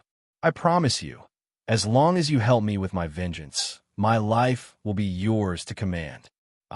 Tian Hao, might not be a big character, but I've never reneged on any promises I've made. I swear upon my name, that as long as you, Yu Zhong, help me to kill the Jean family, I will serve Yu Zhong with all my heart and life. If I should go back on my word, I will suffer a terrible death and be treated as a dog for the rest of my life, and never to reincarnate after I die." Yu Zhong eyed Tian Hao with a look of satisfaction. "Good. Tian Hao, you can be assured I will definitely help you with the Jean family. I am the leader of Ning City, where there are over 900,000 survivors. Jean Guangxian had been a sore thumb to me for quite some time. Once I've returned to Ning City, I can deploy my troops to annihilate them easily." Tian Hao was a man of integrity and valued relationships. He would do what he set his mind to do. With a character like Jin Li, if Yu Zhong was in Tian Hao's shoes, he would have long since killed Jin Li off, as well as his entire family. He wouldn't have allowed himself to be blackmailed. This was because he knew that with such a character, Jin Li would never let naive folks like Tian Hao or his sister to have a good ending. Furthermore, Tian Hao had gone against his conscience to serve Jin Li. Such a person was extremely useful to Yu Zhong. Furthermore, he was a dual attribute evolver, and his potential for growth was naturally high. When Tian Hao heard Yu Zhong's words, he nodded slowly and sunk in his thoughts. Everyone's gazes also fell on Yu Zhong, their eyes filled with shock. In this world, an establishment of over a few 10,000 people was already considered a huge faction. Yu Zhong was actually the leader of almost 1 million people. His strength was truly something else. Yu Zhong was about to say something else when a loud alarm resounded throughout Yang County. Tian Hao's face fell as he immediately voiced out, "Not good. It means that there's an enemy launching an attack on Yang County." When Yu Zhong heard that, he launched into action, throwing his 05 guns to Xue Ning. "Okay, I'll go take a look. Tian Hao, follow me. Xue Ning, Lu Xiaocha, Zhao Ling, I'll leave this place to you." Xue Ning will take the lead. Don't let anything untowards happen here. If those fellows try anything funny, just execute them. Xue Ning was not only hot, but vicious in her methods. When Yu Zhong was engaged with Tian Hao in battle, she had taken the initiative to attack Jin Li to distract Tian Hao. Yu Zhong could be rest assured, leaving things to her. Xue Ning flashed an alluring smile at Yu Zhong, while saying confidently, "Got it, boss. Make it quick. Let's engage in some 6P tonight. I'm a virgin myself, and based on my judgment, there are a few beautiful ones here that are virgins as well."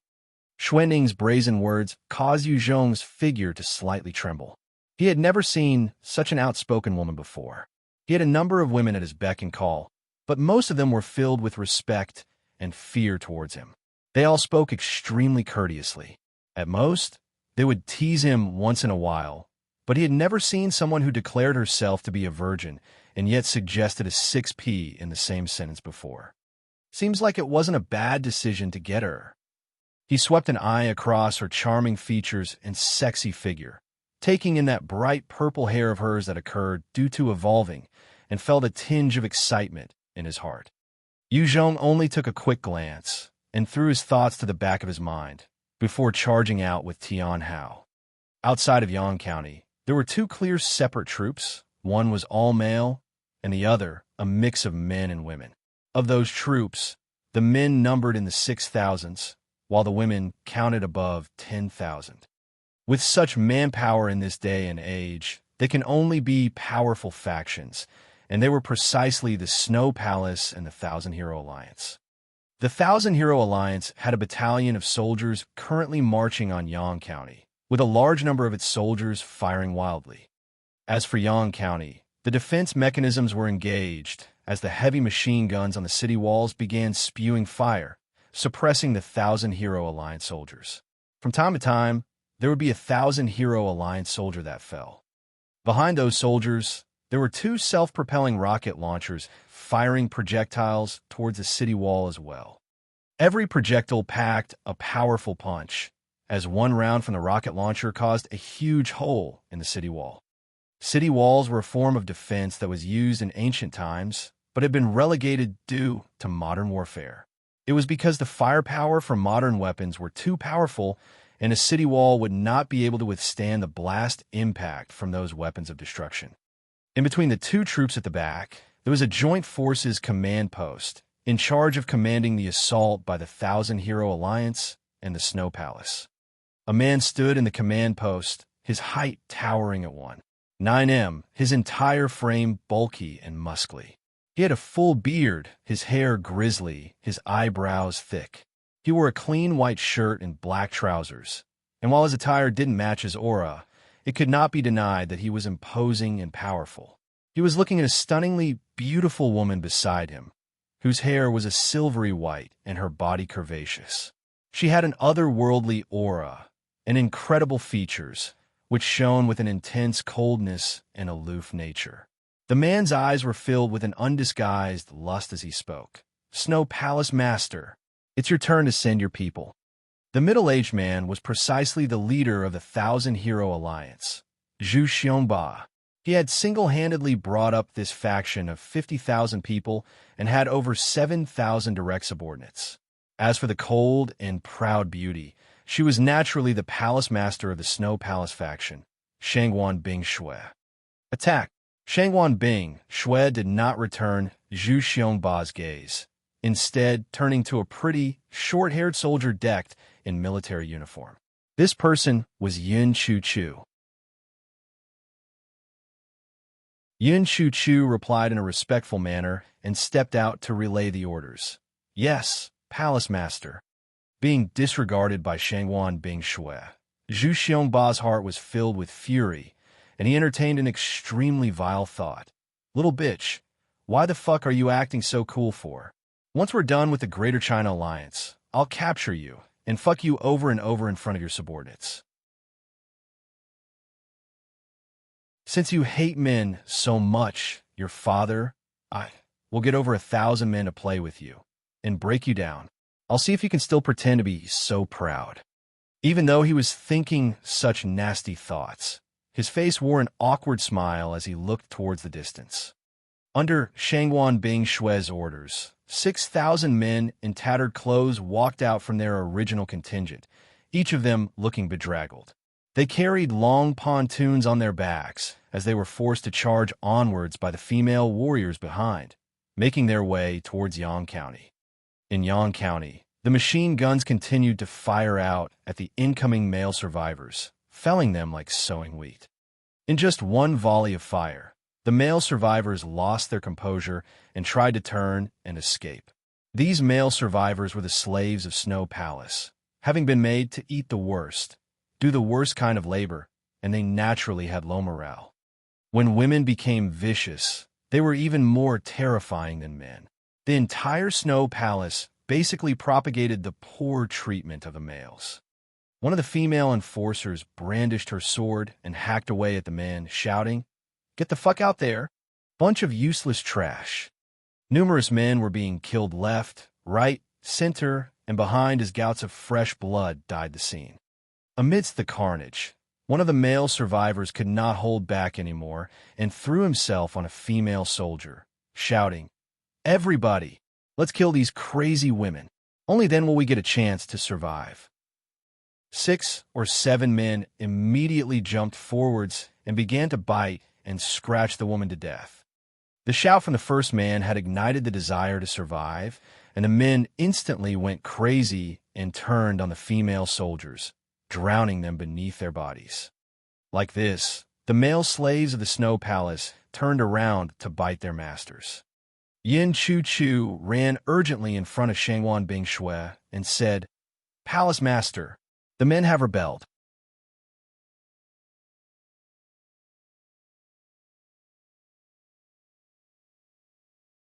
Chapter 512, Shangguan Bing Xue. Chapter 512, Shangguan Bing Xue. Shangguan Bing Xue's face frosted over as she spoke in an incredibly icy tone. "Get Ding Mei to go and kill them all." In Shangguan Bing Xue's eyes, those men were utter trash and scum, not even comparable to pigs or dogs. She did not view them as human beings at all. Yin Chu felt a chill as she replied, "Yes." Zhu Xiongba glanced at Shangguan Bing Xue, his eyes flashing with a strange glint. This woman is truly a lunatic and a maniac. On the battlefield, 500 female warriors dressed in white were led by Ding Mei, as they brandished their Tang replica swords and charged at the men in revolt. They unleashed carnage as swords flashed everywhere. Every single one of the women were enhancers above level 20, and Ding Mei was a level 50 evolver. As they massacred their way through the ordinary male survivors, it was like unleashing a tiger into a herd of sheep. "Traitors will die." Ding Mei was like a demoness as she flashed about the crowd, her alluring body dancing in and out. With every slash she made, a male survivor would be sliced in two. Ding Mei had been the chief of the Scarlet Phoenix Triad back at Ning City, and when she lashed out, she was truly ferocious and her attacks were vicious. Due to her obscene speed, there wasn't a single sniper that could lock on her position.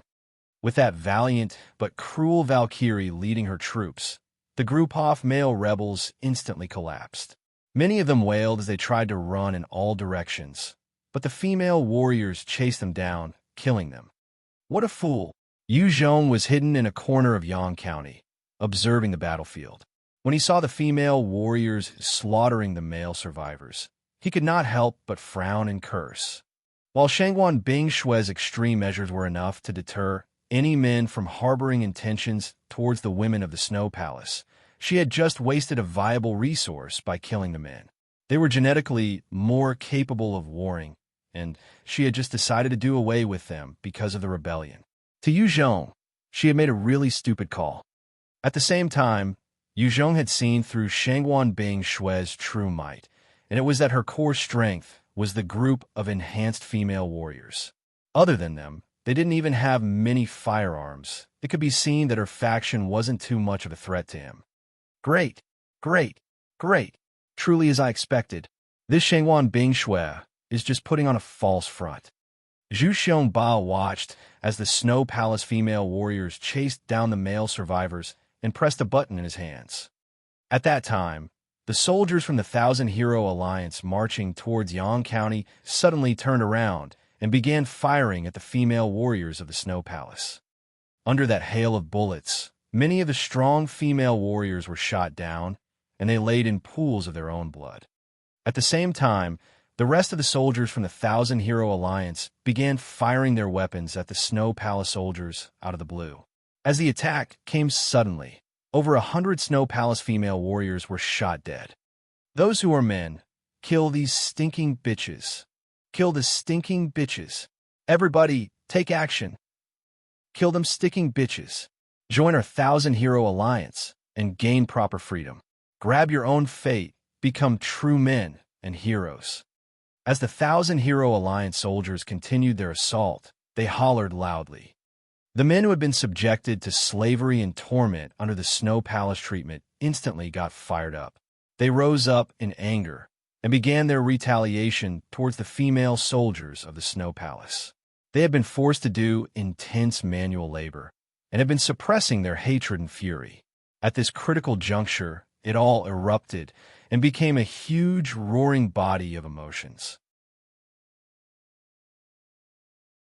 Zhu Xiongba, what's the meaning of this? When Shangguan Bing Xue saw her soldiers being attacked, her calm demeanor was replaced by an intense cold fury as she glared at Zhu Xiongba with a frightening, killing intent. 8 experts above level 40 stepped up to stand beside Zhu Xiongba as they exchanged cold glares with Shangguan Bing Xue. Zhu Xiongba stood behind them and roared with laughter. Ha! I mean to eradicate both the Greater China Alliance as well as your Snow Palace today. Everyone will have to become a part of the Thousand Hero Alliance. Shangguan Bing Xue, if you know your position, kneel down immediately. Get your entire Snow Palace to submit, and you shall swear to become my woman.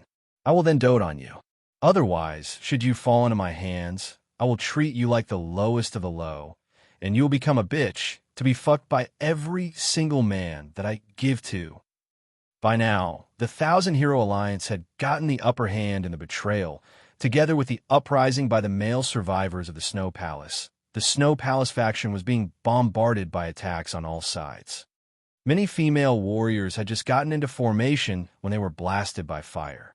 Although there were many experts in the Snow Palace, even if they activated their skills and took down a number of the Thousand Hero Alliance soldiers, they were quickly disposed of as well. Shangguan Bing Xue did not falter, not display too much of a shock. Instead, she assessed the situation coldly in her mind. She replied, without a hint of emotion in her cold exterior, Without our snow palace, how would your 1,000-hero alliance take down Yang County? Even if you defeat us, you will suffer casualties on your side, and you will fail in obtaining Yang County. Zhu Xiongba stared at Shangguan Bing Xue with undisguised excitement, his mind full of thoughts of this absolute beauty groveling and moaning beneath him. His entire body quivered with adrenaline and excitement. Ha! You're right. At first, it would have been extremely tough for my 1,000-hero alliance to have to deal with both of you. However, we have received the aid of the Kingdom of God. They have provided sufficient firepower. As for your Snow Palace and the Greater China Alliance, both of you will be in my grasp today. At almost the same time as his speech, a loud whir of motors came roaring from a distance, as 10 Eurocopters burst into the scene, joining the battle. The 10 Eurocopters began firing at the ground, and a number of Snow Palace warriors were instantly torn into shreds. Those are assault helicopters. How did the 1,000-hero alliance get those? Finished. We're finished. When they saw the 10 assault helicopters, almost everybody in Yang County and the Snow Palace had a huge change in expression, their morale dropping to the lowest. There were no anti-air defenses in Yang County, and the Snow Palace did not possess any either. Ordinary rifle bullets would not be able to pierce the hulls of these Eurocopters, and even high-caliber machine gun bullets would not do much to them. Shangguan Bing Xue eyed those monsters in the sky, her face still unchanged, as she conjured a green book in her hands. As long as I kill you, it'll all be over. Zhu Xiongba was also a warlord and experienced fighter, and when he saw the book in Shangguan Bing Xue's hands, his face fell suddenly, and he retreated backwards hastily, shouting out, "Kill her! Kill her now!" 6 of the 8 experts by Zhu Xiongba's side immediately shot forwards. Amongst those 6 experts, one was an agility-based evolver, and in just a second he had crossed a distance of over 13 m, appearing in front of Shangguan Bing Xue with a dagger in his hands, slashing towards her abdomen like a vicious snake. The move of the agility evolver was quick and vicious, and even an enhancer of level 60 would have to take him seriously. At the very least, there would have been an injury. Freeze! Shangguan Bing Xue's eyes flashed coldly as the level 6 treasure, Bronze Book of Snow and Ice in her hands opened. A white beam of ice shot out and swept across the agility-based evolver, directly turning him into a block of ice, extinguishing his life. Shangguan Bing Xue eyed Zhu Xiongba and shot towards him with the speed 15 times that of a normal human, like a flying fairy. Go to hell, bitch! A 2M, tall, burly man wielding a huge mace swung towards Shangguan Bing Xue. If a low-level Type 2 mutant beast was struck by that blow, it would be flattened instantly. The Book of Snow and Ice in Shangguan Bing Xue's hands lit up one more, and a beam of ice shot at the burly expert, also turning him into ice. Another 2 experts charged forwards, one turning into a were-leopard, the other into a werewolf, as they attacked her with a frightening strength and speed. Shangguan Bing Xue quietly activated her book again, as 2 beams of ice hit the 2 experts squarely on the chest, turning them into ice sculptures as well. Seeing how terrifying her strength was, turning everyone she willed into ice, the other 2 experts started to falter and wanted to run. However, just as they turned, they were immediately encased in ice. While Shangguan Bing Xue might not be a capable leader, the very fact that she was able to establish a faction that could house over 12,000 survivors was testament to her personal power. Her level 6 Book of Snow and Ice was incredibly terrifying. She was a level 58 naturally awakened triple attribute evolver of agility, spirit, and stamina. At the same time, with her second-order ice manipulation, as well as the control of the book, not many experts at her level were her match. As for lower-level enhancers, they were simply unable to defend against her. Shit, this woman is damn strong. Zhu Xiongba felt a tremor in his heart because he knew she was powerful in the past, but didn't know it was to this extent. In a flash, 6 level 40 experts had died at her hands. You're tuning in to the Warrior Lore YouTube channel. Don't forget to subscribe and join us on this journey to catch the most captivating stories.